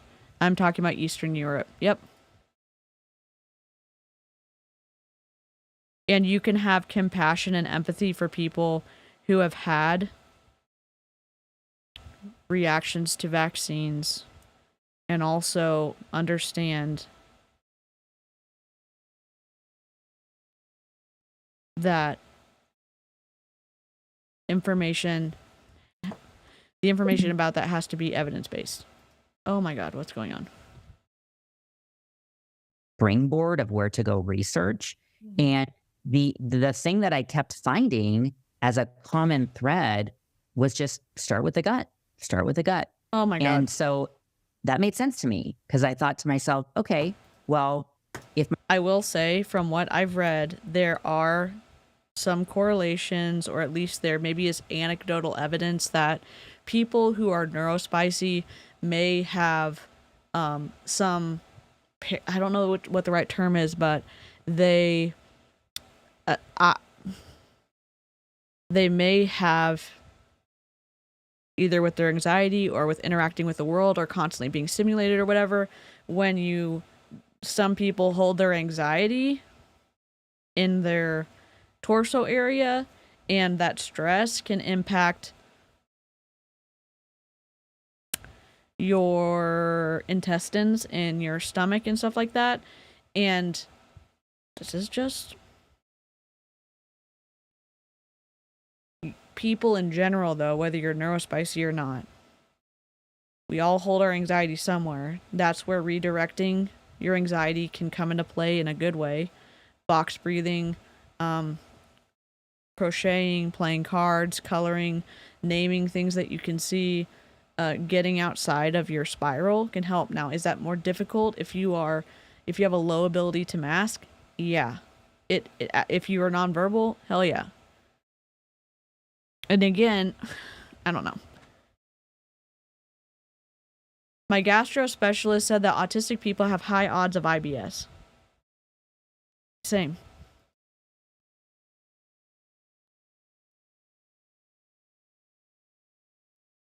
Yeah, I understand that, Nikki. Like, there's a nuance to understand there's stuff that's connected in your body, and without going into the non-evidence-based ditch, my child's not feeling good down here, like if his gut is literally on fire all the time, well, that's going to make his brain not think very well because there's this gut-brain connection that I was like, oh my gosh, I never knew about this. Well, so it just made sense to me. It was common sense. And that's what I want to also encourage parents. Think with common sense. You guys, there's so much noise out there. I'm going to tell you. it's not everything is common sense though. Like you could say like, oh, my child has a red shirt on and my child has autism. Red shirts give people autism. I mean, and I'm saying that in a very like snarky way. You can't, correlation is not causation. You have to look at what is evidence-based. And again, if you have autism, I have issues with sound, with pitches of sound, with being surprised by sound, with light. I wear my sunglasses inside a lot. I also wear heavy clothing. I have issues with texture. I can only wear like certain kinds of textures. Textures and smells with food are a big deal. And so if you're having anxiety about what am I going to eat, or and again, if you can't communicate that to an adult, you're like, my stomach hurts, or you can maybe not even be able to communicate that because you're nonverbal. Lots of stuff can add up to it. And it's different than what freaking Jodi's saying. No, you're good, Nikki. Live chat's a safe spot. Here we go again. Exactly, Charlene. I'll admit it, there are 50 million people out there on Instagram trying to peddle their autism cures. You guys, it's simple. It's simple. You don't need to go and jump through 50 million hoops to heal your child. You just have to believe that you can do it, and you have to do the hard work to do it. But it's actually very simple. You don't need to have this machine. You don't need to spend thousands of dollars on this over here. And we didn't have money. We did not have money to be able to do hyperbaric chamber and all of these things. So I just said, well, let's start with the gut. So how are we going to do that? And it was challenging because if you've forgotten, Jodi, that deeper voice who's speaking, is the Young Living rep who thinks that camel's milk will cure autism. YouTube, I'm not claiming that or debunking that. Okay, just as a reminder, YouTube, this is not me promoting it.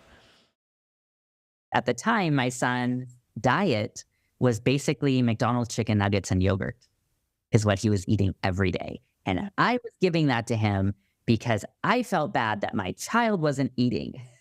So again, what we do as parents is we go, oh my gosh, well, I need my child. You can get into like ruts though, and people who are not neurospicy don't understand the like need to eat the same thing over and over and over again. If something's comforting and if something, it doesn't irritate you, like taste-wise. I'm not trying to speak for everybody who's autistic. I'm just saying, like, have freaking grace for your kid if they're on the spectrum. If you're like, why do they want to eat this all the time? Or like, why are they turning their nose up at a smell? And it's making them not want to eat at all. It's just being overly sensitized. Safe foods. Jessica should have been on the stream with me. I don't know what I'm doing. I don't know what I'm doing. Oh, God.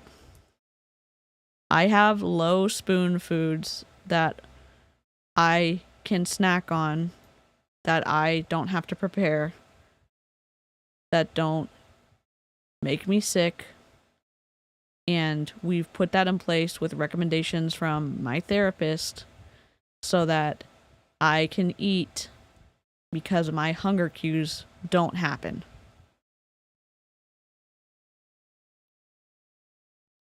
To eat. Oh, I tried to give him green beans. He threw a fit. Okay, we'll just go get McDonald's because I know he'll eat it. No, you are the parent. No, your child eats what you tell them to eat. And that's fuck that. Yes, we can also have space to say we can try to do hard things, and we can do hard things that are good for us. At least trying a bite of something, one thing, can help to show kids that their food is safe and also let them continue to have their safe food.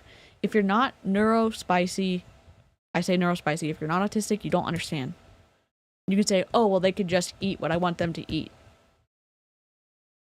Okay, but you don't also understand, like, you're asking your, I'm trying to close my eyes because I can't focus. You're asking your kid to use all of their spoons to eat something just because you're telling them to eat it. Yeah, you could also swap out your chicken nuggets, but I mean, the chicken nuggets that feel the best, if that's their safe food, they want the exact brand because the mouthfeel and the taste, like, has to be exact.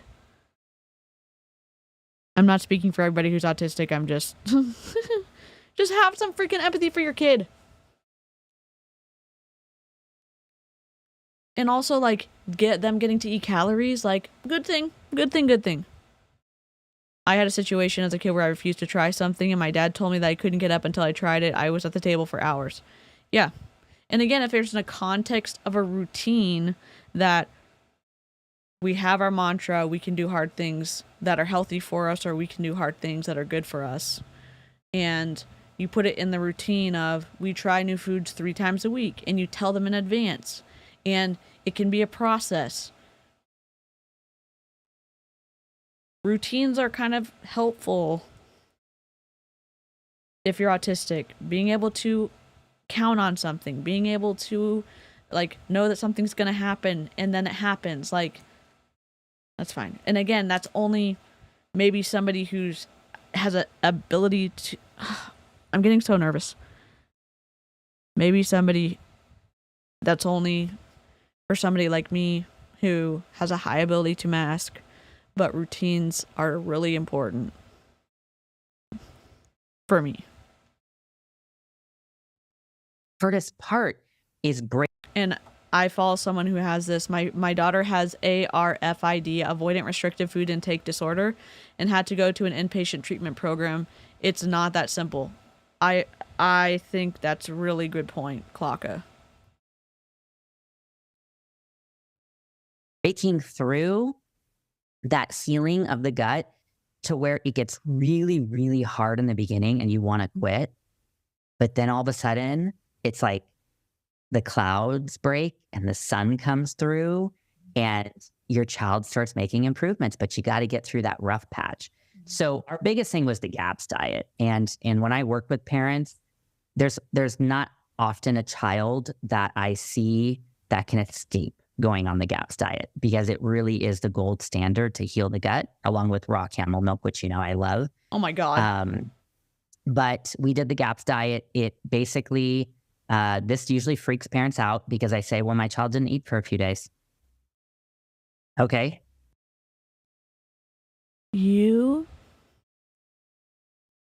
Are we allowed to say you piece of shit? Your child cannot defend themselves. Your child cannot protect themselves from a parent. You withholding food because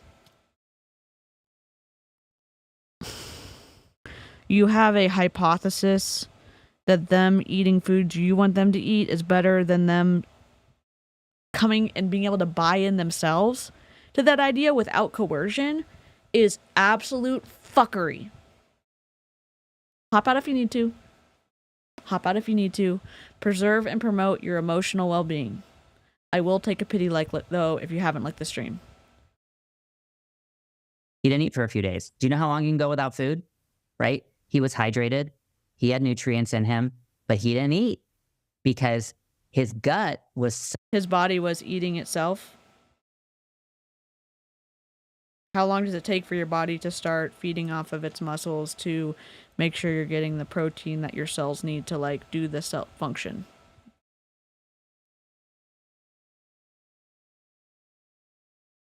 So on fire that you had to basically think of it like a cocaine addict. Mm-hmm. When some...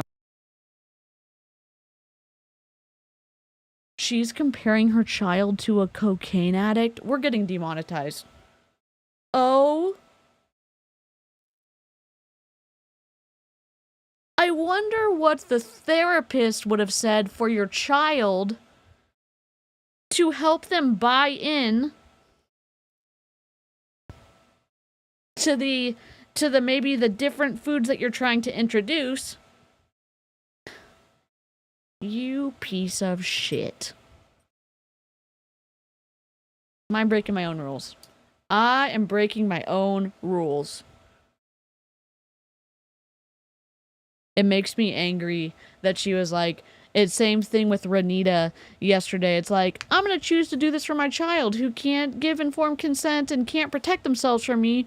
So I'm going to give you a parasite cleanse for 2 years, and I'm going to see you writhing in pain, and you're going to lose your eyesight temporarily, and I'm not going to take you to the ER. And then we have Miss Ma'am, Jodi over here, comparing her child to a cocaine addict. Oh my God.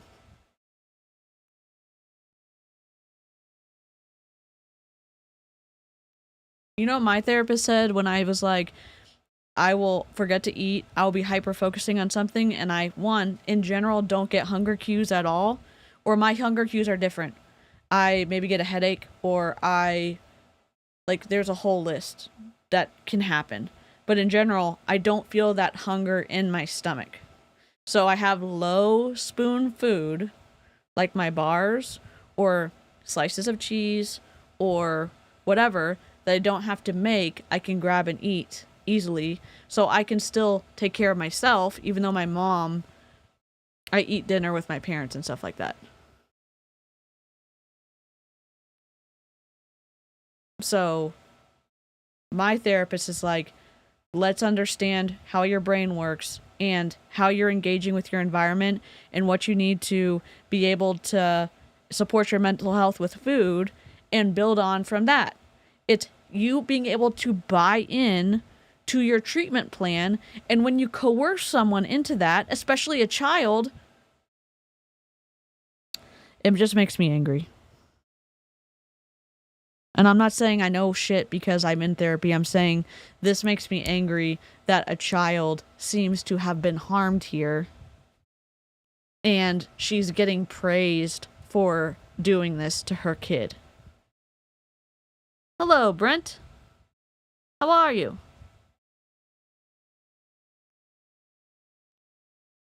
Yes, I definitely I didn't mean to call her name. Oh. Somebody comes off addiction. What happens? Oh, so your kid who needs food to survive and has a safe food, and you're saying that the kid's addicted to it? Do you even understand autism?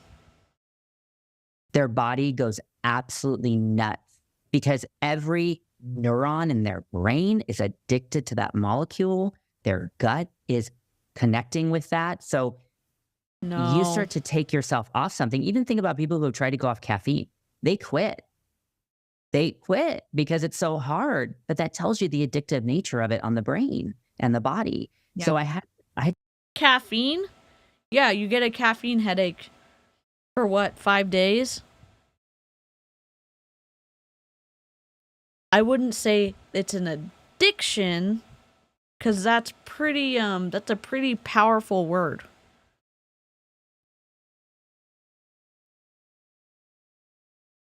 She doesn't want to understand autism. She wants it to go away.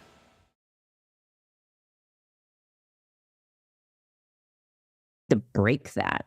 And so it took a couple days for his body to just almost think of it like it just releases those chemical attachments. Mm-hmm. And then all of a sudden one morning he gets up and he drinks his little cup of bone broth. And I go, bone broth? Have you tasted bone broth? It does not taste good. So your kid was finally hungry enough that he would do anything to be able to get some food, and he knew that he can't choose anything else other than what his parent gives him, and his parent's willing to let him starve unless he falls in line and complies. That sounds great, Jodi. I'm being sarcastic, if you can't tell. I'm like rage crocheting right now. My tension is so tight. I'm like, caw, caw, caw. Bone broth isn't the superfood that crunchy moms think it is. Yep. Tulips flowers. What are you talking about, woman? Nothing is getting released. Autism isn't a fart. All right, buddy, here we go. Right? Yeah. I'm so glad you mentioned that, because I think even with someone that's not dealing with a diagnosis or something, and they just are struggling to get their kids to eat healthy food in general, like that is the battle. Like it's this cycle of, oh, I'm going to try and put something in front of them once or twice and they don't eat and we panic and we think. Kids also, not every kid, but when you tell them what to expect and they don't get surprised, it's a process in helping inviting them into, one, for them having autonomy and being able to say, oh, I'm in control of this, or I'm learning to have more, more autonomy as I get older. Hey, we eat protein and carbs and fats because our body and our brain and our cells need those to be able to function. And so we're eating that, and we try things, and we also make things the kid actually enjoys. Because food, one, is nourishment, but you also get to enjoy it too. And if you're in the neurospicy category, maybe you don't get to be as adventurous because you have those safe things. And if you're not neurospicy and you're like, oh, this can't be real, the texture thing can't be real, them having to eat the same food for a year can't be real. Yeah, it is.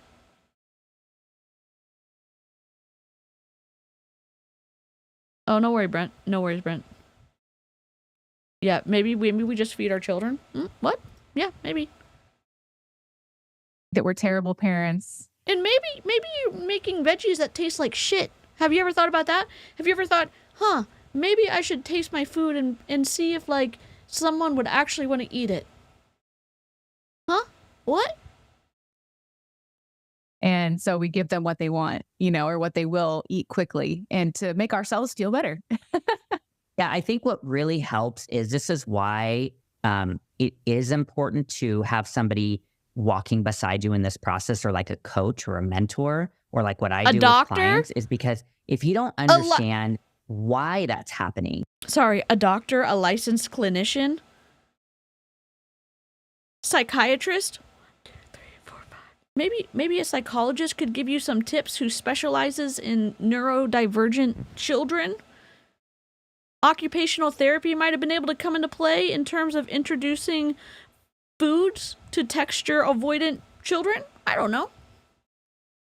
Maybe somebody who actually studied and has a degree and has a higher degree would have come into play here. Who knows? Nope, it's camel milk and starving your kid. Okay, Jodi. Hi, Eclectic Mima. Content warning, Jodi. Cart liquor. Gonna quit. Mm-hmm. But once you understand why it's happening, then you go, okay, let me give it another day. We can do this. My child will be fine. And then all of a sudden you see the other side of it and you go, oh my gosh, that was so worth it. And I was going to quit. Yeah. And I think I would feel that was so worth it to me, and I was going to quit. I got to eat food, but my kid was starving, and that's worth it to me, because then they fell in line and ate what I told them to eat, because they knew if they didn't, they were going to starve. It makes me angry that people like this got to have children, and then the kids end up getting treated like this.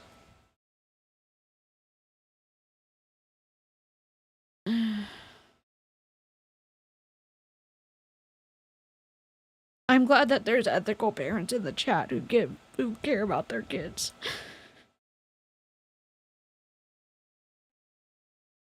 Sorry, I'm upset. Worse, like you might feel bad for, making your kid eat healthy food for one meal, or, making them go hungry for a meal. But how bad are you going to feel, like, in the long run? It wasn't just a meal, it was 48 hours. It was 48 hours. I mean, let's just count that. Hi, Shadow.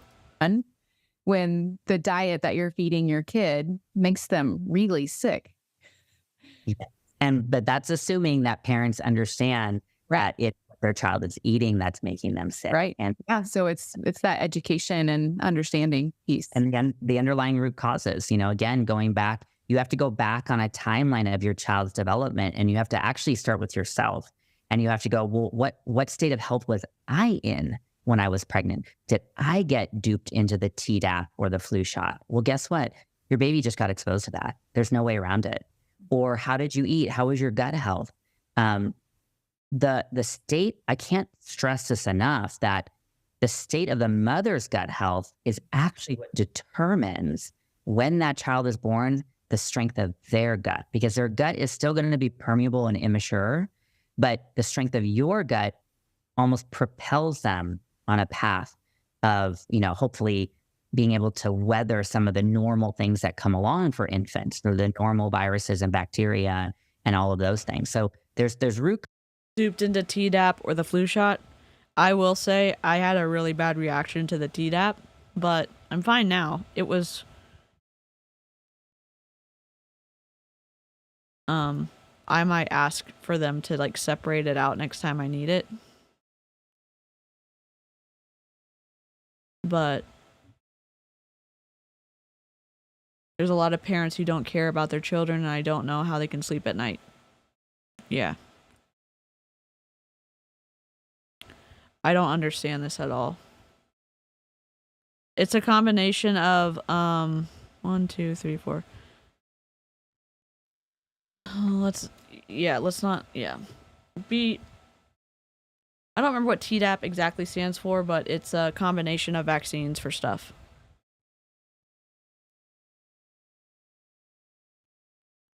Especially for kids with autism, have sensory issues, to touch the food is very helpful. Yep. Causes there that are very hard sometimes for people to want to admit. Yeah, true. Yeah, we have to get really honest and vulnerable with ourselves. Yeah. Yeah. Can you share some other things? Like, what are some other things you've done? You mentioned the GAPS diet.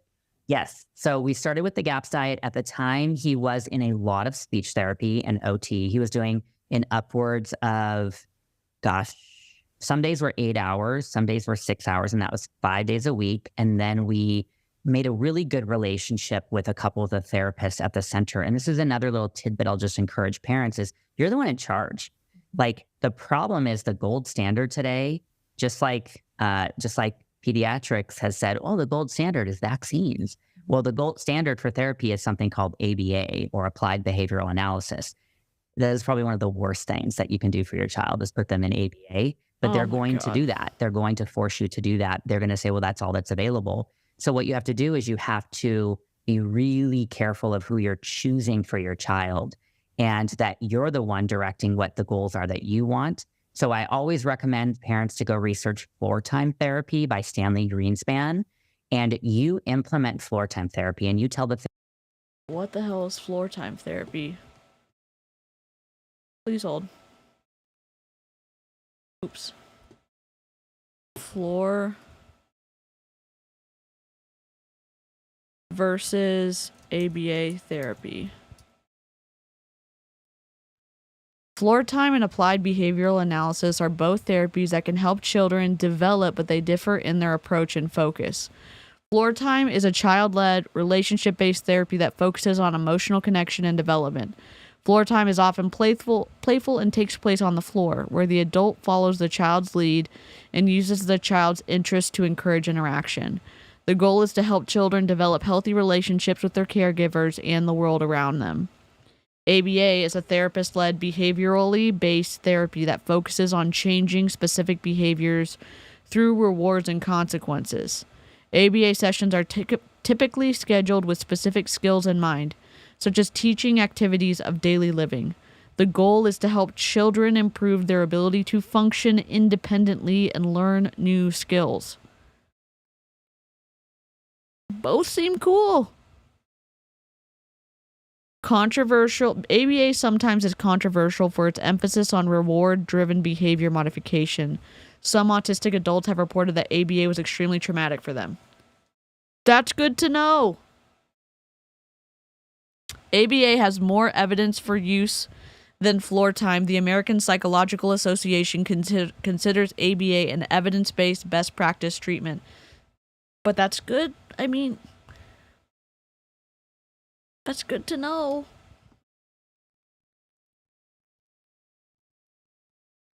Okay, Alexis said ABA is only teaching the child to mask the autism. It seems like it would be really impactful to have a therapist who specializes in neurodivergent children be in the occupational therapy position and the speech therapy position.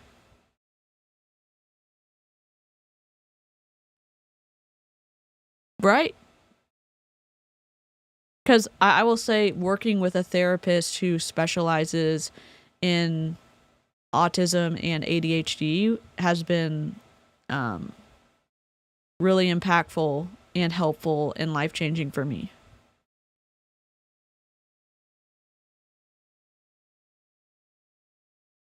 No, different than blanket training, for sure. Blanket training is abusive.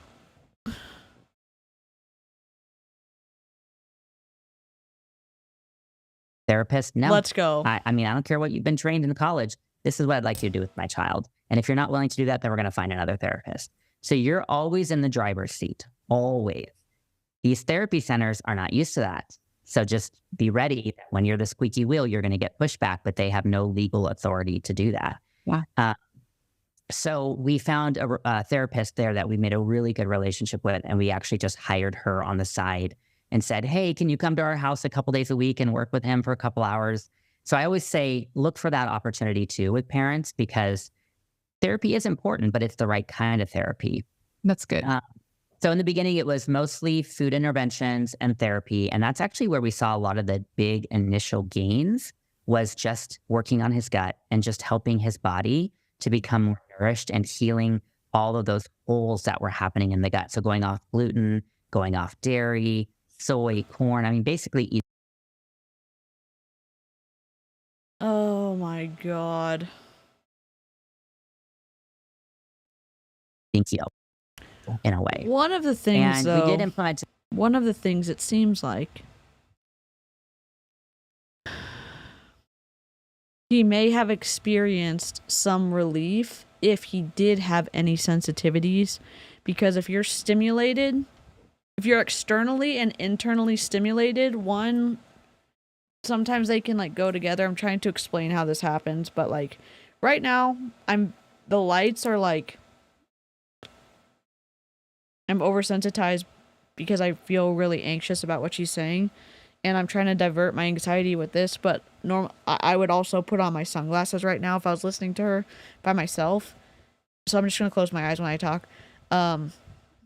If you're experiencing issues with like textures and sounds and lights, and you're also having that anxiety and tightening, if you carry your anxiety in your stomach and intestines and stuff like that, and on top of that, if you were hypothetically having a sensitivity to food, that might alleviate some of that. Because if you're feeling, I feel embarrassed that I'm so oversensitized right now.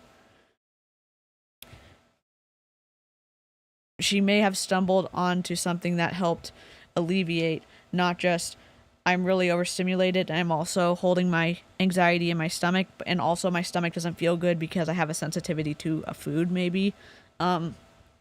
Taking away that may have alleviated some of the overstimulation, but I don't know. I'm not a therapist. Sorry, I'm embarrassed. A few initial supplements.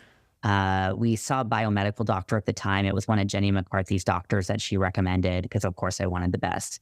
But interesting though, that I found, and this is why I caution parents that it's actually a very simple process that you don't have to spend thousands on, was we found ourselves 6 months down the road with 3 pages full of supplements that I was trying to give my son.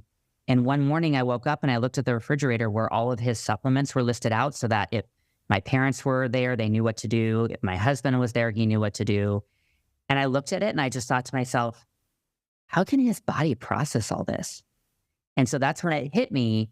We're doing, like, this is too much. We have to like simplify this, and we have to look at what are the most important pieces of healing, which is obviously things like you need to oxygenate the brain. You need to make sure the blood is as clean as possible, work on the liver, work on the gut. That's it. Your blood is as clean as possible. Please hold. What do you mean your blood is as clean as possible? How? Wouldn't that be kidneys? How do you clean your blood? Your body already has a system to clean your blood, so you don't usually need to take special measures to buy supplements. However, you can support your body's natural processes by drinking water, exercising, limiting alcohol and smoking, reducing sugar intake, and eating a healthy diet to support your liver and kidney. What?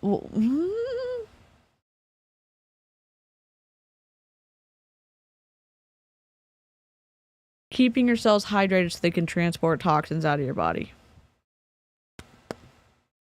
Let your liver do its job.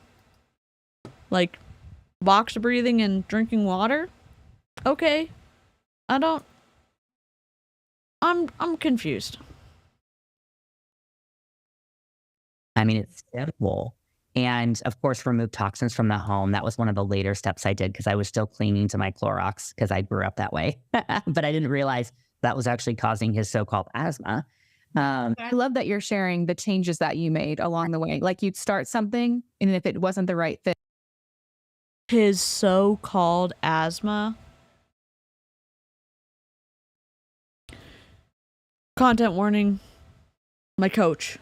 My coach thought that I would get addicted to my inhaler when I needed it to open my lungs to avoid having an asthma attack. So he would not let me take my inhaler. And until we went to a training center and somebody who had a doctorate in exercise physiology told him he was an idiot, did he let me start taking my inhaler during, training whenever I needed it. So, I don't know what you mean by so-called asthma. Fragrances, strong, whatever, the stuff in Clorox, that smell can push someone into an asthma attack. It can.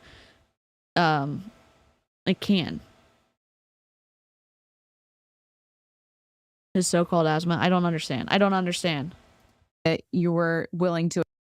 I don't know. It makes me frustrated listening to her say, oh, his so-called asthma. My coach is like, oh, you don't really have asthma. I do. Adapt and change course. You have to listen to that intuition. And again, I come from a standpoint of we've done it for our son. Like we have healed our child. Make sure that you're working with people and getting advice from people who actually have done it and who know the pros and the cons and the good and the bad. Because again, you can go to the best doctor in the world. Well, did they heal their child? Do they actually know all of these intricacies and nuances? And I just keep coming back to, it's simple. We've got to simplify it. The overwhelming part should not be the supplements that your child is taking. That should be very simple. The overwhelming part really should just be you working through your own junk, the emotional part. That's the challenging part. My child going to occupational therapy shouldn't be the hard part. My child going to therapy in general shouldn't be the hard part. The hard part should be me working through my emotional feelings about my child having autism.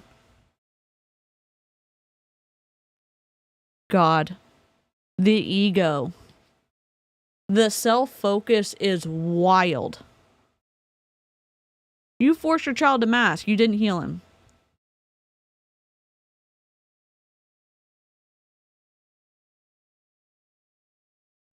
Because sourcing camel's milk is so simple. And it's unpasteurized camel's milk too. Just heads up on that. So that's fun. Playing roulette with your health and unpasteurized stuff. My sister, mid-50s, can still not eat peas from being forced to sit until eaten. I had a friend who was so relaxed about her toddler only eating yogurt, told her eating is good and other foods in time. I love that, Helen. But that's also very doable, of course, to move to the other side of healing, because when we heal, our child heals. So I noticed through the process that as I was working through a lot of the as I was working through my feelings about my child having a disability, my ability to heal encouraged his ability to heal. My mindset healed my kid. Oh, God. I think it's a GAPS diet. Let's look at it. GAPS diet. Full GAPS diet includes all nutrient-dense healing foods included in the introduction diet, but expands the food choices according to the allowed and non-allowed foods. This is an eating disorder waiting to happen. Avoid all grains, sugar, potatoes, parsnips, yams, and sweet potatoes. Athletes, avid gym goers, and patients suffering from adrenal issues, energy dips, without digestive issues may find including some of these starchier foods along with peas, lentils, and beans beneficial. Oh boy. So you're reducing calories hugely.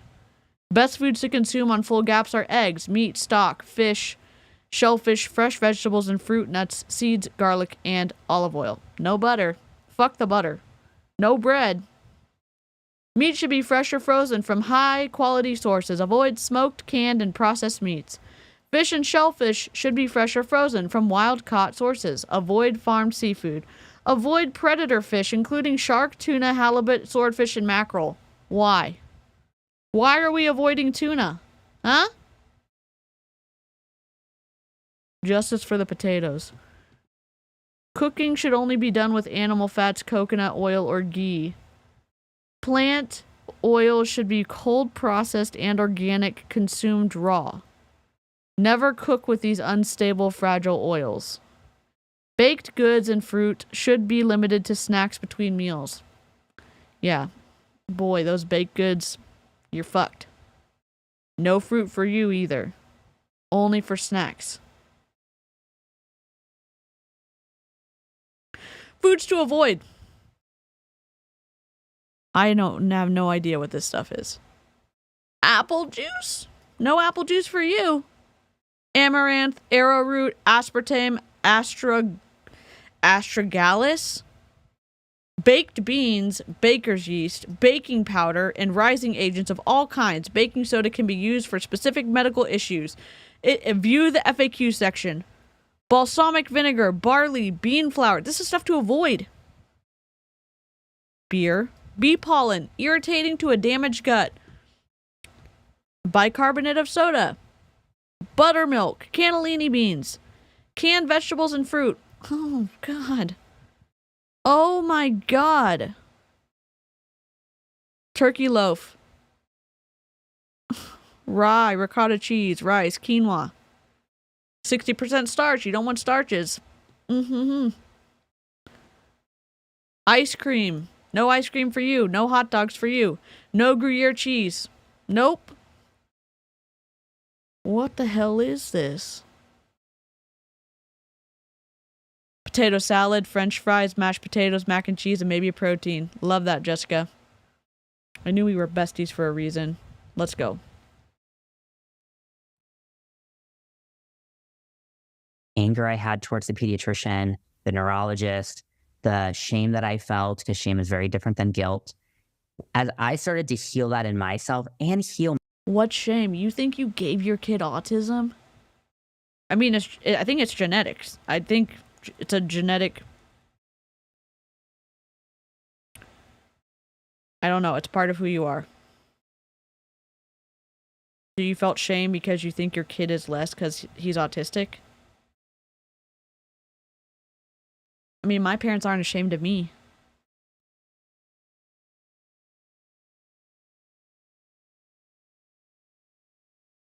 I don't understand. I don't understand.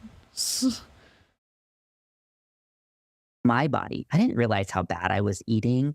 I didn't realize how out of whack my hormones were from all the toxins I was putting on myself and the fragrances and all the things. So as I started healing, interesting, my child started to respond better, right? But when I was in a bad place, if I had a bad day or if I was sitting in misery and beating myself up, guess what? My child kind of regressed, right? There's this energetic cord that we carry with our children.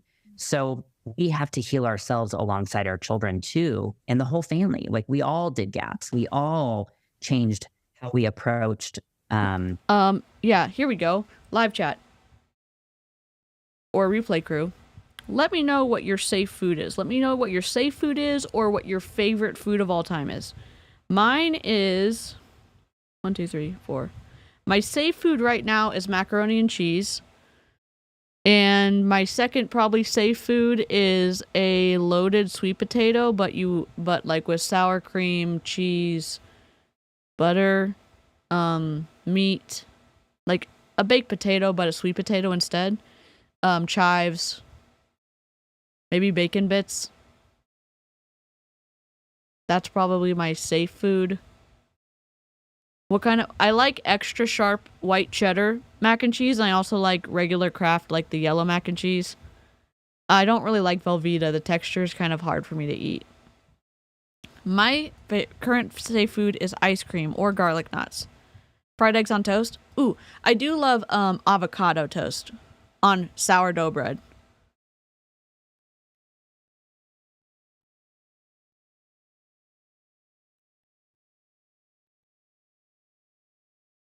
Mashed potatoes and peanut butter toast. Ooh, I love that. I also like brown rice cakes with almond butter on top and like just a few chocolate chips as like a dessert snack. The bear chicken nuggets will be my safe food forever. They're so good, Jessica. Safe food is different from hyperfixation food. Agree. I don't have any hyperfixation foods right now. I just have safe foods. Velveeta is not cheese. Sorry to all the Velveeta fans. French fries with cheddar and beef. Probably my hyperfixation food right now is a salad from Sweet Greens. The Harvest Bowl with double blue cheese. Avocado toast on sourdough sounds... It is amazing. It is amazing. Life and what we had in the home and what we ate and all of that.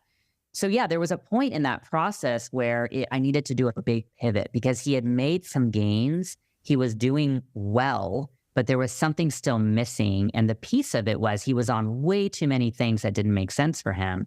So I pared that down. That's actually when I found a piece of the puzzle I was missing, which was like essential oils and certain pieces of that oxygenate the brain really quickly and really well. And so we pared all of that down. We simplified it. You're telling me essential oils oxygenate the brain? Okay, Google. Essential oils oxygenate the brain?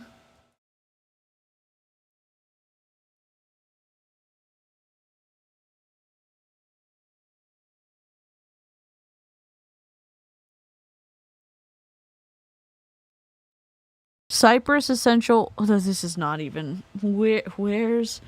Therapeutic effect and mechanisms of essential oils in mood disorders, interaction between the nervous and respiratory system. 2021. I don't know if this is bullshit or not.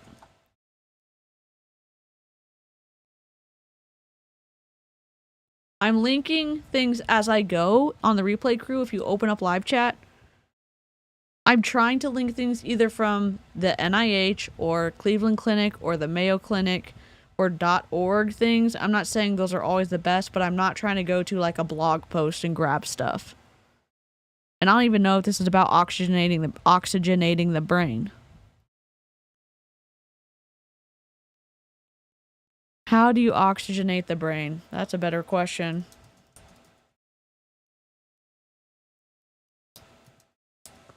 I wish I was smarter.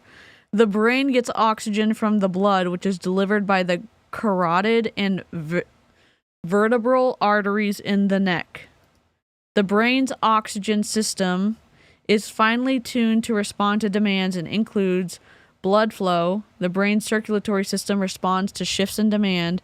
Microvessels, these smaller capillaries, permeate brain tissue and react to spikes in demand. Arteries, the main supply routes into the brain. The brain uses oxygen to generate energy, consuming 20% of the body's oxygen supply. Here are some ways to increase oxygen flow to the brain. Exercise, sleep on your side, use a humidifier, eat fatty fish. A humidifier can moisten airways and loosen congestion to enhance oxygen flow. What do you mean essential oils help to oxygenate the brain? It's past midnight here. Rip, Alexis. Is it just me or is this thread triggering the munchies? Yeah, I think I think we need some snacks.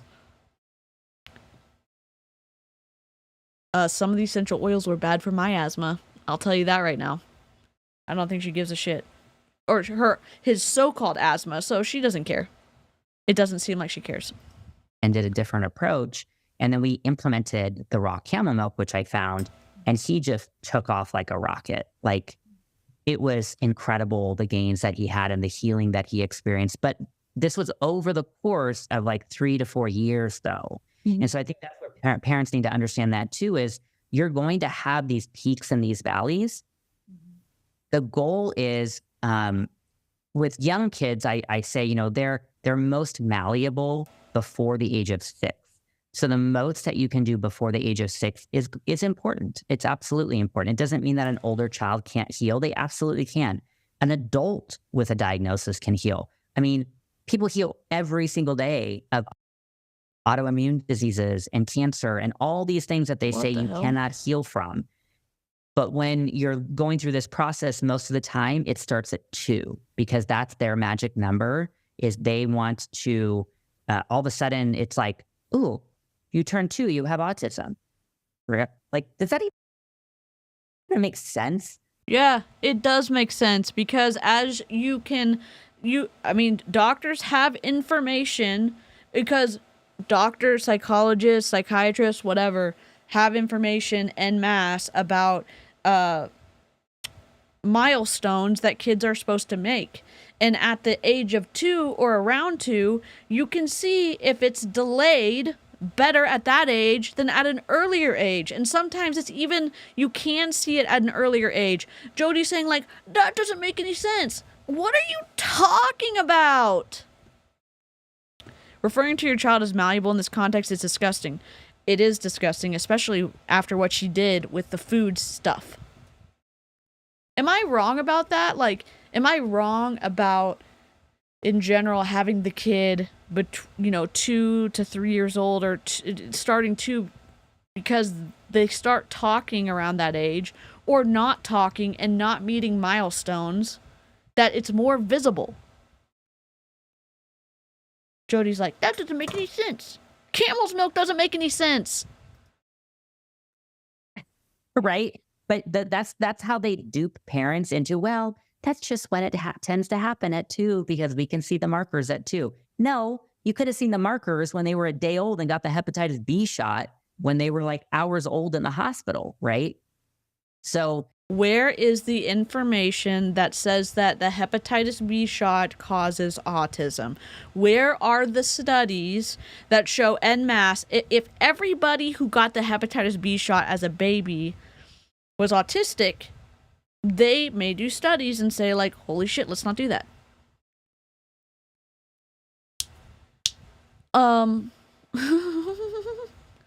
YouTube, I'm not promoting this. We're trying to debunk this, okay? No medical professionals are trying to dupe parents. No medical professional would want to do something that would intentionally harm a child or make the child's life more difficult. Does autism need to be cured? I don't think so. Does autism make life more confusing to navigate? Yes. Is understanding I'm autistic make it easier for me to navigate in general because I have new tools to help me? Also, yes. Is my brain being quirky good? Sometimes yes. Sometimes yes. It makes me want to cry a little for her kid. Yeah. This is all rooted in her shame for her child's autism. This is her problem. At 2 is usually where this can happen. You know, a parent gets a diagnosis. They either go down this road of believing the lies and going in that camp of misery loves company, I call it, where you're with all the other people that have children with a label and you just go, oh, it'll be okay. I know it's hard today, Mama. I know. You piece of...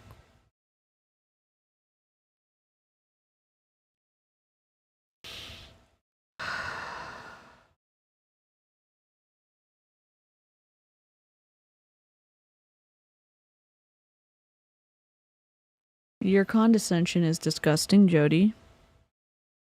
You mocking parents who are trying to learn how to support their kid with autism is disgusting.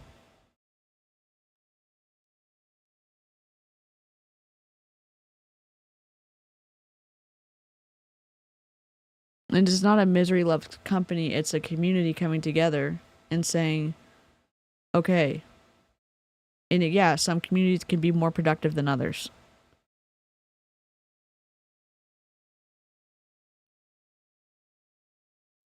But people who are parents of autistic children can find comfort and ideas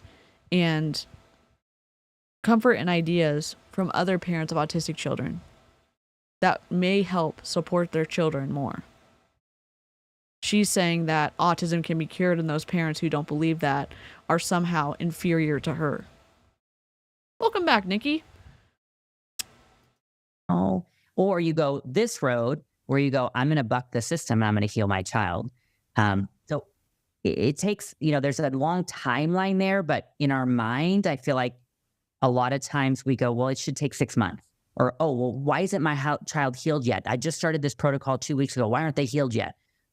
No, it takes time to unravel damage and to sort of reconstruct the body for the long term. So, I mean, this was years that we were doing this. Yeah. Wow. I really appreciate you sharing just your, the growth that you had, I think, like in where you were at. And just that first story you told us about just being kind of paralyzed in the pediatrician's office to where you are now, not just helping your own family, but helping so many others. Can you give some advice to people who are learning? I mean, I feel like the road you've taken and that my family has taken, and my experience as well, it's been really difficult at times to speak out boldly for your own beliefs and the choices that you've made for your family. Not feeding your kid, maybe we don't speak loudly about that, or maybe you do and people call you on it and say like, oh, children shouldn't be experimented on. Children shouldn't be harmed to support your ego in your non-evidence-based ideas.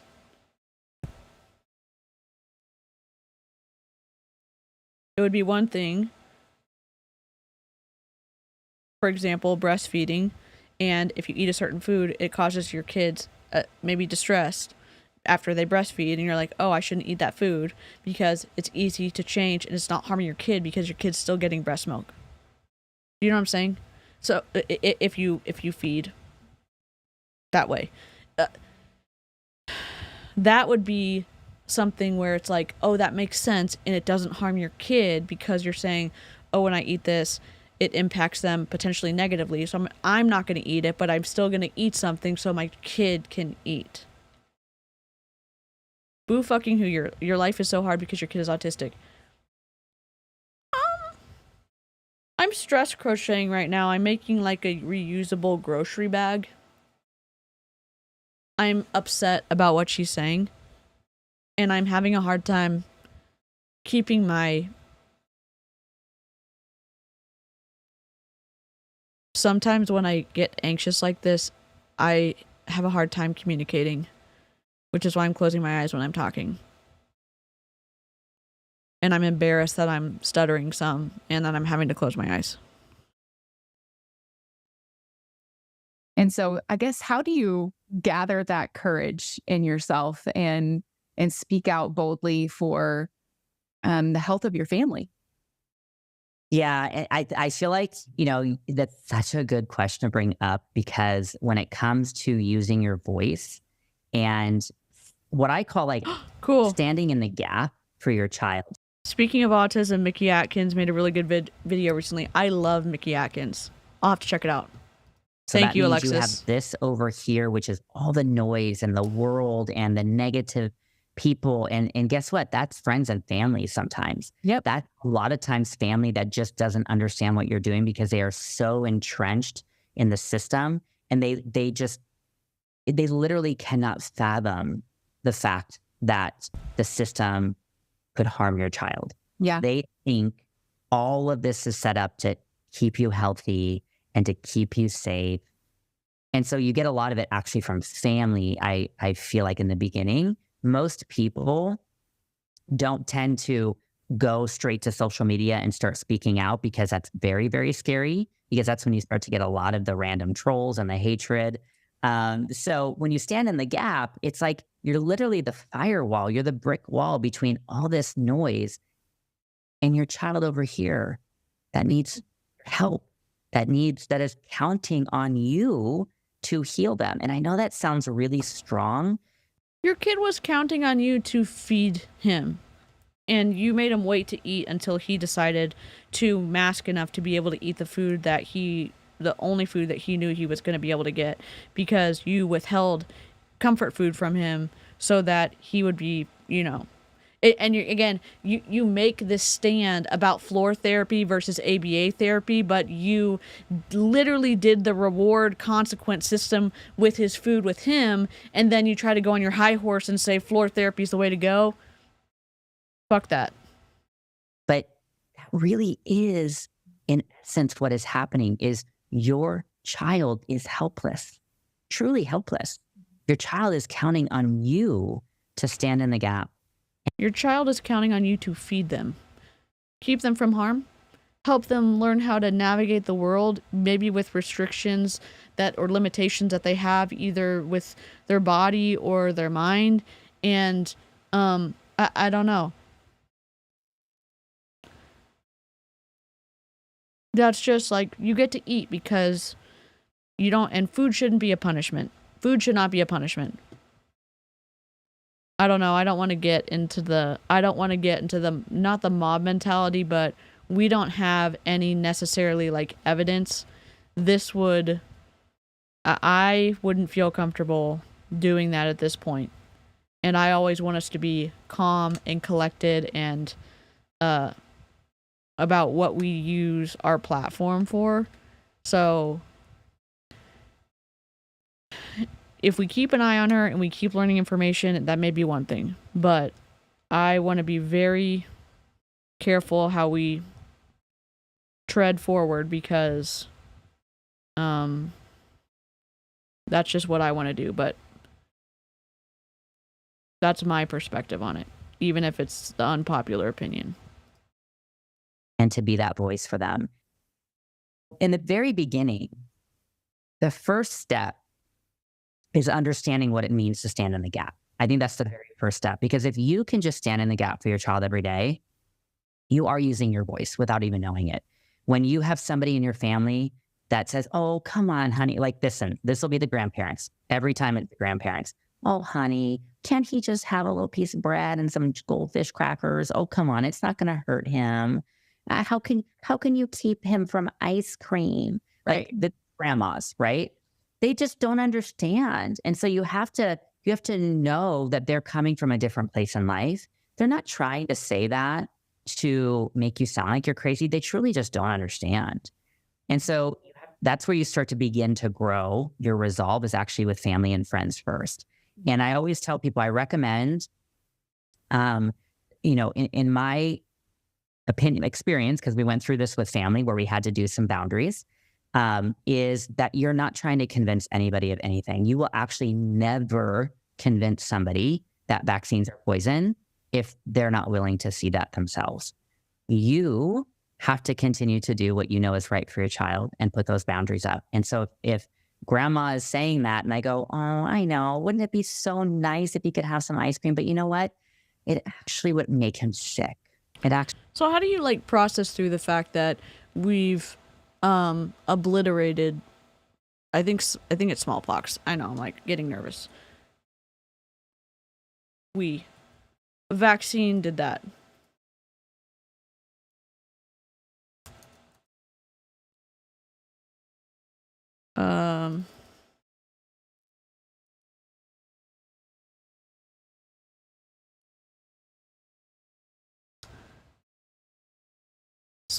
What's up, thumbs downers?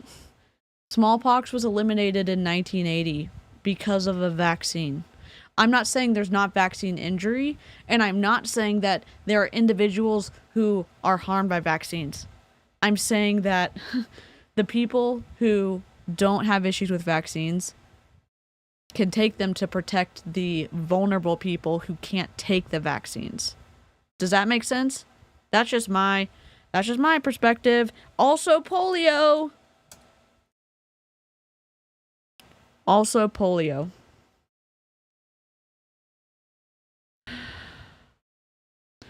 Since 1988, the number of wild poliovirus cases has decreased by more than 99%.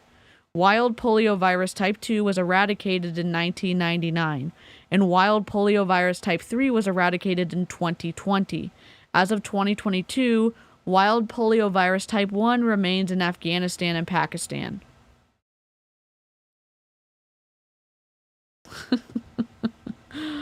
Oh my god, I'm just laughing at the thumbs downers right now.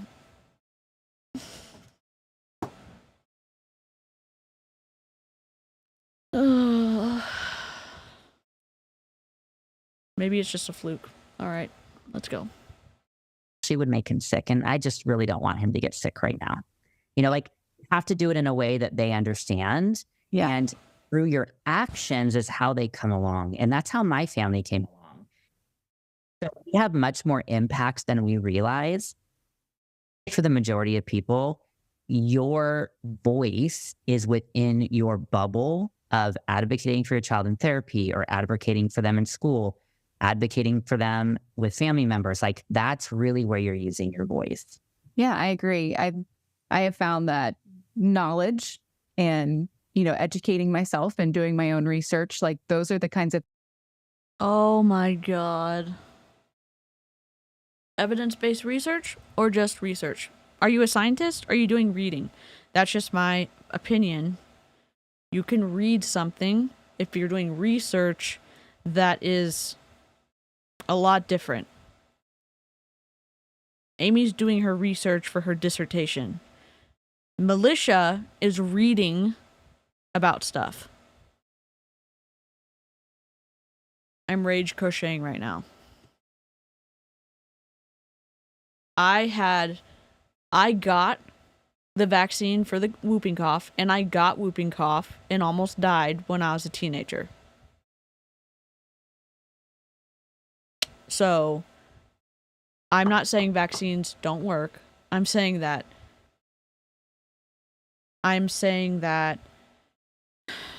vaccines are there to protect us, and sometimes they work and sometimes they don't. And that's okay. It is what it is. My perspective is this. I know vaccine injury is a thing. I know not everyone is healthy enough to get a vaccine. And there's a lot of people that are, and we have the privilege, if we are able to, and our immune system is healthy enough to get a vaccine, to be able to protect the people who cannot get the vaccine. That's my perspective. I don't want to start a fight on my channel. Things that have given me more confidence. And then also just the level, because you become more educated and knowledgeable, you care more about the outcomes because you know what the outcomes of going one way or the other would be. And so for me, I'm just like, well, you know, I really care more about a positive outcome for my child than I do about what all these people think of me. So in the end, Oh, you know, I'm sorry, that's Amy. kind of the choice. Thank you so much. I appreciate you telling me. And it's not something that's super upsetting for me, but I don't want you to feel bad at all because I don't always say anything, but I do use they, them pronouns. Thank you for telling me. I appreciate that. That I have had to make like every day. You know, am I going to choose what I know is going to be the best outcome for my kid, or pleasing all these people that have random opinions about me, you know? Really good way that I share this with parents is I go, who is going to be up with your child at 2:00 in the morning? True. One of the things, yes, you can advocate for your child. Absolutely. There's also situations where you cannot be the medical team for your child. In that instance, one of those instances with me, my therapist, when I don't know if I want to say this. I'm going to go into it more. I'm going to do a content warning. Mental health and suicide. I will wave my hands when I'm done talking about it. You should hop out. It's only going to be about 2 minutes, okay? I have always struggled with suicidal ideation, and I had a very distressing event earlier this year. I'm trying to use vague but language. We were able to do things out of the hospital earlier this year, and I did really well until September. And my therapist said, your parents are supportive, but they're not a medical team. And you need to decide if for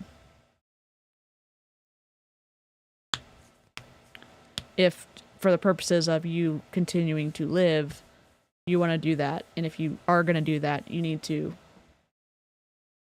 go to a hospital. Yes, your parents can advocate for you, and sometimes you have to realize, like, your family's not the medical team. And you need to balance that out, because there's always a place for you to advocate inside, like, when your kid's in a medical situation, but sometimes you have to realize that in the situation too, with therapists, with occupational therapists, with speech therapists, with them. But anyways, I'm done talking about it. I'm immune compromised nurse who takes care of immune compromised rheumatology patients. We recommend vaccines for them because of being high risk for infection.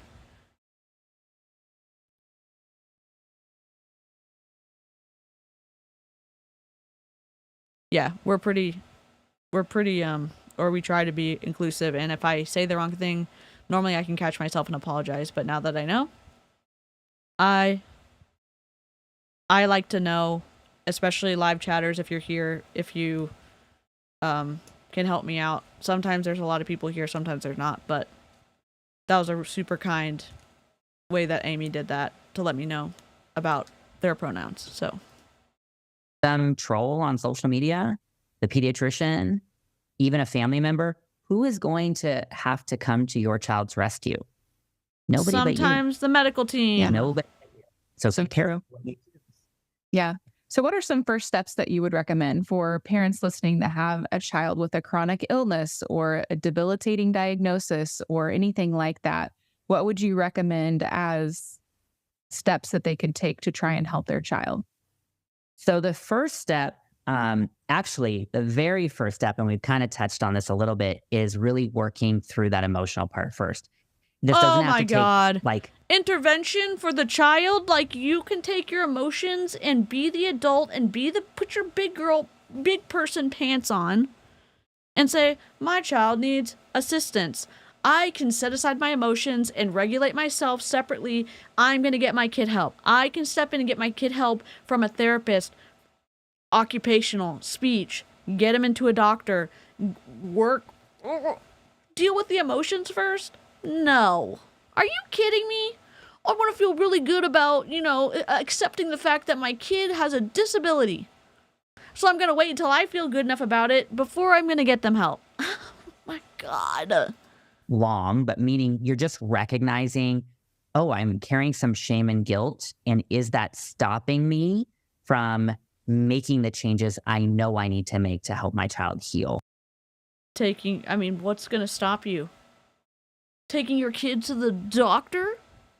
You can still feel shame, and whatever your feelings are about your kid having a disability, and say, I'm going to aggressively advocate for my child because maybe they cannot advocate for themselves. Maybe they're not able to speak. Maybe they'll never be able to speak, but they are a minor, and I'm going to do what I can so that they're in the best position possible. Does that mean therapy, occupational, speech? Does that mean supporting them nutritionally at home by making sure they're eating enough food to support their mental health? I don't know what it is, but her saying like, oh, I need to feel good about this. I need to work through my shame first. No. What a selfish perspective. And that's why in my book, the Autism Reimagined book, the very first chapter actually tackles shame, because that's so important. Because even if somebody has all the desire in the world, I see this all the time. It's almost like a psychological thing we do to ourselves where we want our child to heal. Like we actually really do want that, but it becomes so hard that we rationalize ourselves out of it.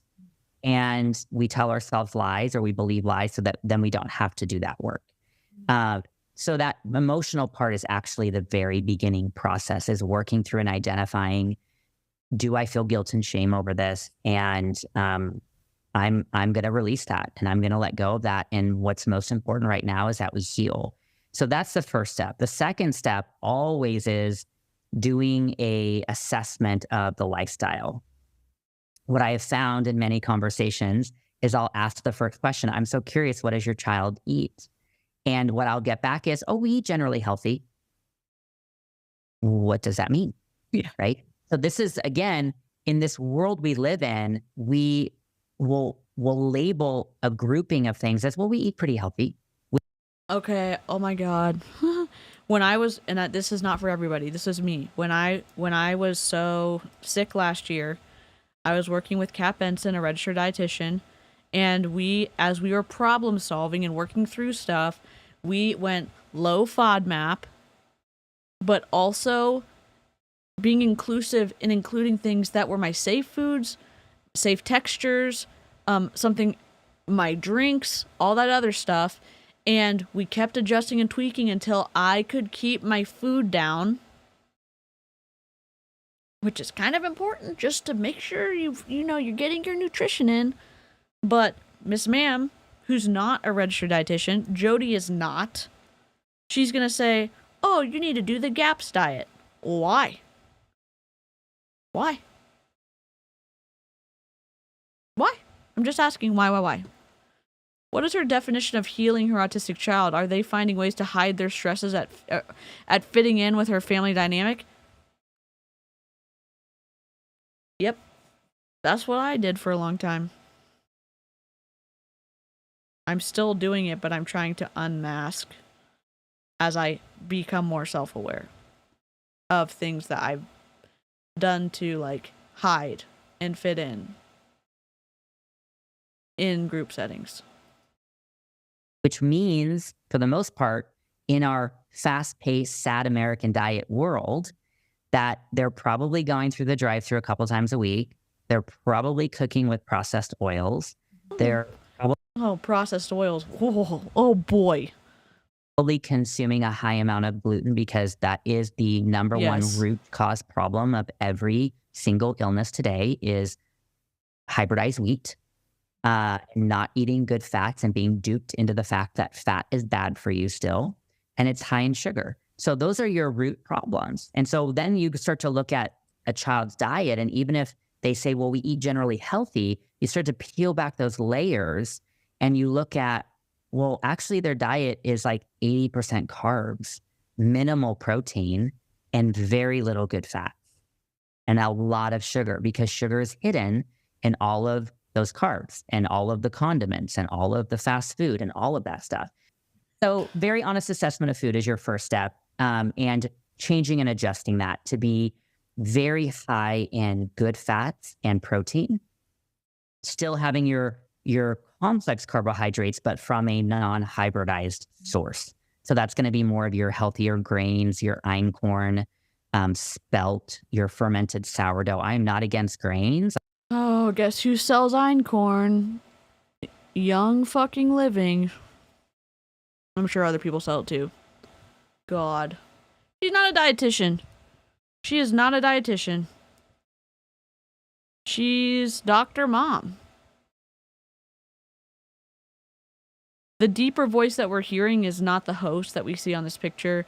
The deeper voice is Jodi, the cart liquor lady, who's in Young Living. Like, we need to have carbs in us, but it's just the type and how your body utilizing those. And also the fact that Oh my God. There's kind of this fear. Amy's like, Miss Ma'am, carbohydrates are sugar. Mic drop. Giving your kids too much protein, which is interesting to me because it's not the protein that's the problem. It's the fact that they don't have enough fat in them to convert the protein in their body. So your two main things is high fat and high protein. Do you need... Sorry, Squirrel Trail. We got to figure shit out. Do you need fat? Do you need fat to...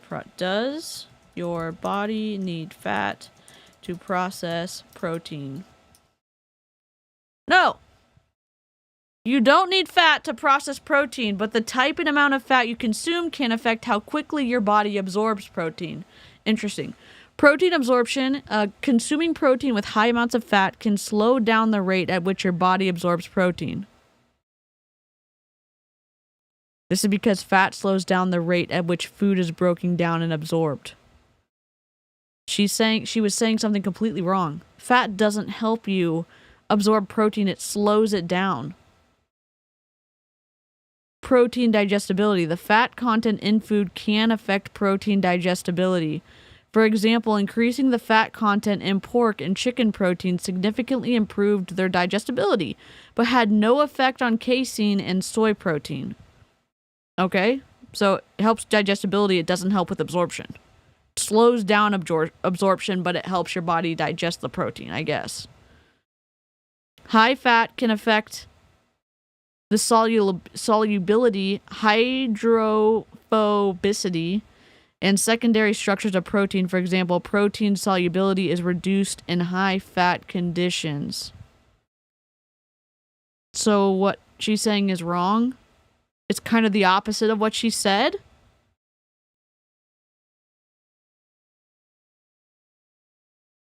Yes, Helen. So she's wrong. Not just a little bit wrong, she's big time wrong. What the flippity flop? Oh my God. I'm trying to find my screen. I think she's wrong, right? Looking at your home, right? So one of the Amy's like, she's wrong. the biggest root causes of why children supposedly have this epidemic of asthma and allergies is because of everything in the home. The plugins, the bleach, the fragrances, the products that they're using, the Dreft laundry detergent that is pediatrician recommended. It's all of that stuff. So if you start with those three areas, and that's not even getting yet into like intentional supplementation, which is very needed, but it's intentional, not overwhelming. That is where you start. And just by changing those environments alone of food and what is in your home, children heal. Yeah, I think anyone would benefit from that so much. Yeah, I mean. Oh my God. Yeah, I think everyone would benefit from that. Jodi is I think, Royal Crown Diamond in Young Living, or she's either she's higher up. She's higher up in the whole business of Young Living, and everything that she is saying, she can profit off of her messaging. And also, your kids can be sensitive to fragrances or strong smelling chemicals like bleach or whatever, and it can impact their ability to breathe, and it could have asthma, and it could improve by removing some of those because they're sensitive to it. Or maybe you clean your house and have your kid leave the house for 6 hours or whatever. I don't know. I'm sensitive to fragrances, and it's just a thing. I got it. I bring my inhaler with me. Not a big deal. We have an epidemic today of women who have massive estrogen dominance. That is actually the problem of their hormone. They do not have hormonal dysfunction. They are not broken. They do not have bad genetics. No, my friend, you have too much estrogen in your body. Right. And the estrogen is coming from all of the 300 chemicals a woman puts on their body before they leave for the day. Yep, I agree. So good. This has all been so good. I have 3 questions that I ask every guest at the end of the podcast. And the first one is, what healthy living resource would you recommend? Young Living. And so I would love if you could just share your resources for this, actually. Like, well, how can people connect with you? How can people work with you and learn from you? I do have, obviously, my Autism Reimagined book. That is, I think, a start for anybody who has a child that is not thriving. And it is, obviously, our story is very rooted in autism, but this is for literally everything. It's a foundation for healthy, like just being healthy. So I have that. And then the Warrior Center is a really cool little membership space I have where I have all of my courses. I help people one-on-one in there. They can ask questions. We have monthly Zoom calls where you can get on with me and ask your questions. So it's a membership space where I can speak freely and not worry about my stuff being deleted or lost. And it's the real info, like the real deal info. And I have an autism course in there that walks people through the whole healing process and all of that stuff. Listen, if you are a member of that group and you are kind of like, Jodi is giving us bullshit, and you want me to expose those Zoom calls, I'm more than willing to. I would love to do that. I might even see how much it costs so I can do it myself, but we'll see. I probably won't do it, but like if you already are a member, let me know. And then I am coming out with a new book called Reclaim Motherhood. So that should be coming out hopefully for pre-sale within the next month. Awesome. That's basically going to be your handbook and your resource from prior to birth all the way through, I would say, like young adulthood, with all the questions that I've been asked over. You heal with camel's milk and floor therapy and eating the right foods. Allegedly, according to Jodi. I'm being incredulous. I don't agree with that. I think Jodi is mistaken. I think that she is ignorant. I think that she has done some awful things to her kid, and I think her platform and what she does with her platform is absolute fuckery. The years, and it's like your handbook. It answers all of them. It gives people tips and ideas of what to do. So that will be coming. And the only other thing I would say is really you do have to be careful of information nowadays, because it's almost crafted in a way on purpose to intentionally confuse and paralyze parents. So you mirror Jodi. Look in the mirror. Oh. Miss Ma'am, what are you talking about? Information's presented on purpose to confuse parents? For what purpose? Not just camel's milk, unpasteurized camel's milk. I do not know where she gets it from. You just got to be real mindful, because even in the natural health space can become very noisy, to where if you're following 50 million different people, you're actually going to walk away more confused. So you have to really hone in on what you want to do for your child or for yourself. It's true. Yeah. What are some healthy snacks that you love for you or your family? We actually do a lot of real food. So snacks for us. Absolutely. Oftentimes it's just a snack tray, which is vegetables and fruit and maybe some homemade ranch dip. If we do dairy, we do raw cheese. So we do still love cheese, but we just do raw cheese when we need to. And we've obviously gone through a long process of healing the gut. And that's the idea, is you want to get to the point where the gut is strong and healed enough that it's not like you can't go out to eat. You just are very mindful of how your body feels. And, over the years, I can't even sit down and eat a big plate of food at a restaurant that I used to. I used to clean my plate. I sit down and have about 10 bites and I'm full. Like, that's how much your body changes when it's in healing mode. And it has gone through that process. It kind of sounds a little bit like maybe an eating disorder. I'm trying to say, as we're avoiding high control groups, as we're avoiding destructive influence, there are some red flags that I'm hearing her say about restriction and maybe her ideas about what health are. And also what she said that really seemed tragic that a parent would do that to their child.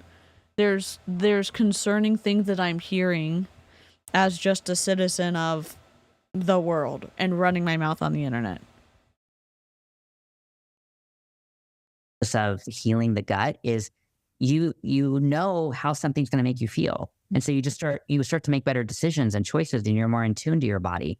But anyways, we do a lot of fruits, vegetables, protein, meat. We do a lot of protein shakes with like a very clean protein that we use. Young Living. We might put, fruit in there or something like that. We like the little Think bars, which is like kind of the fruit bars. We do a lot of raw nuts. We do, like my kids just love eating fermented sourdough every day. They could eat a loaf of it a day, and sometimes they do, but it's fine because it's fermented, it's organic, it's healthy. There's no hybridized wheat in there. So they do love, making a grilled cheese sandwich with that or something. So yeah, just a lot of real food is what's in my house, because if you don't bring it in your house, then it's not going to be temptation, right? You are the gate. How do you learn to eat in the world, though? Because guess what? Something I ran into because of how restrictive my eating was when I was training full-time, and we were also kind of healthy at home. When I was able to go out into the world and make decisions on my own, I made really bad decisions about food. One, because I was so hungry. And two, I never got to learn how to have like self-control in a safe environment. And so it was very, this is my own story. It was very hard to figure out that I didn't have to hoard food, that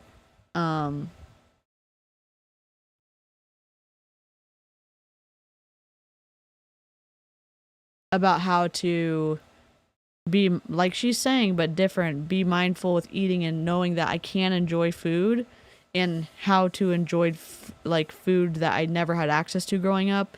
It was like a shock to the system. Her clean protein is one where she's making 6 times market value of a protein pack. It's the one from Young Living. Hello, Lisa. Golden Kazoo. Let's go. Well, we're moving on now, to the side, to a deluxe apartment in the sky. Keeper. We are the gatekeeper. So it doesn't mean we don't ever go out to eat. Obviously, we do occasionally, but it's not something that is super common for us. Yeah, I agree. Those are great. Awesome suggestions. And who would you love to see as a guest on the Daily Wellness Podcast? I'm really seeing, and I'm having a passion for this too, of kind of the lie that women have been told for a very long time, that they are infertile and that they just need to go spend hundreds of thousands of dollars on IVF treatment and all this stuff. So I would interview Ayla Cuenca, because she's awesome as it comes to the birthing, just the whole birthing talk and fertility, and that women are not broken. And honestly, the IVF industry is just as corrupt as any other industry that is $1 billion industry, basically preying on women and their emotions that they can't get pregnant when really they can. Good. Awesome. Thank you so much for your time. Really appreciate you. Thanks for listening to today's episode. Thumbs down. Thumbs down. Thumbs freaking down. We did it! We did it! We did it! Yay! Always team up. We did it! Yay! Woo! Hooray! We did it! What just happened? How did we get here? Oh my god, I've been streaming for 3 hours. We did it. First Aubrey Kinch, twisty as hell. Then Jodi, twistier than we ever anticipated. Oh my god. Oh my god. The IVF industry is corrupt, but not because of that. I'm gonna say it. I'm gonna say it. No, I'm not gonna say it because it will get deleted in the key. Oh god. I don't know what to say. That's enough for today, folks. We need the that's all folks from Porky Pig from Looney Tunes. That's all, folks. One. That's all, folks. Porky Pig. I wonder if I'll get booted for that. 14 seconds? 8 seconds?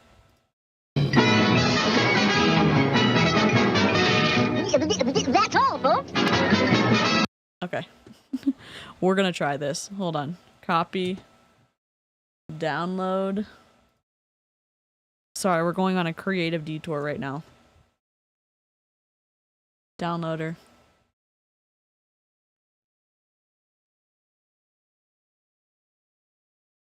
I wasn't expecting to go into science rants today, but I'm not going to complain. Welcome to the fuckery of anti-MLM. Relaunch now. Hold on. I need to get some lights for this, but I don't have... I'm on a budget, you know what I mean? Let's see. Play, paste. Oh my god, skip.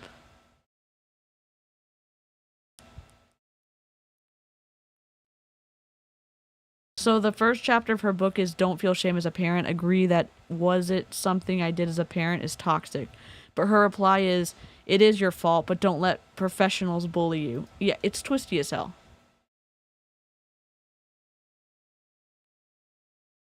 Sure.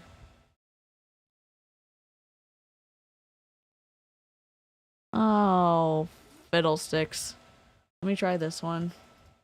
My YouTube downloader's not working, so I need to quit that. We'll try this. Paste link. Oh my god. Well, let me know what your favorite safe or comfort food is in the comments after the stream if you're on the replay crew. And also, tomorrow starts our giveaway. So what you do to participate is you put the secret instruction, emoji, whatever, in, you don't have to be a member to play, in the comments, and it'll either be a short phrase or an emoji that everyone has access to or something fun like that. It'll be in the last 25 minutes of the stream, so if you can't watch the whole thing, no biggie. But if that's going to be fun for you, I hope so. The giveaway is either going to be a Frost Buddy or I'm willing to maybe do like a Yeti or something.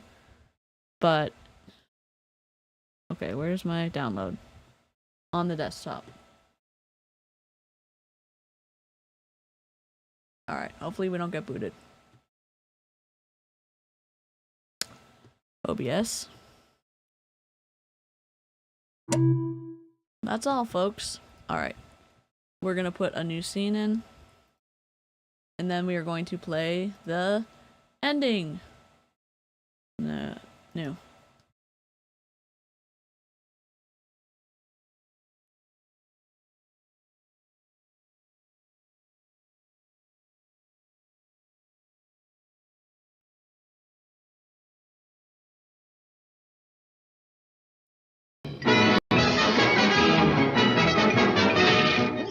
That's all, folks.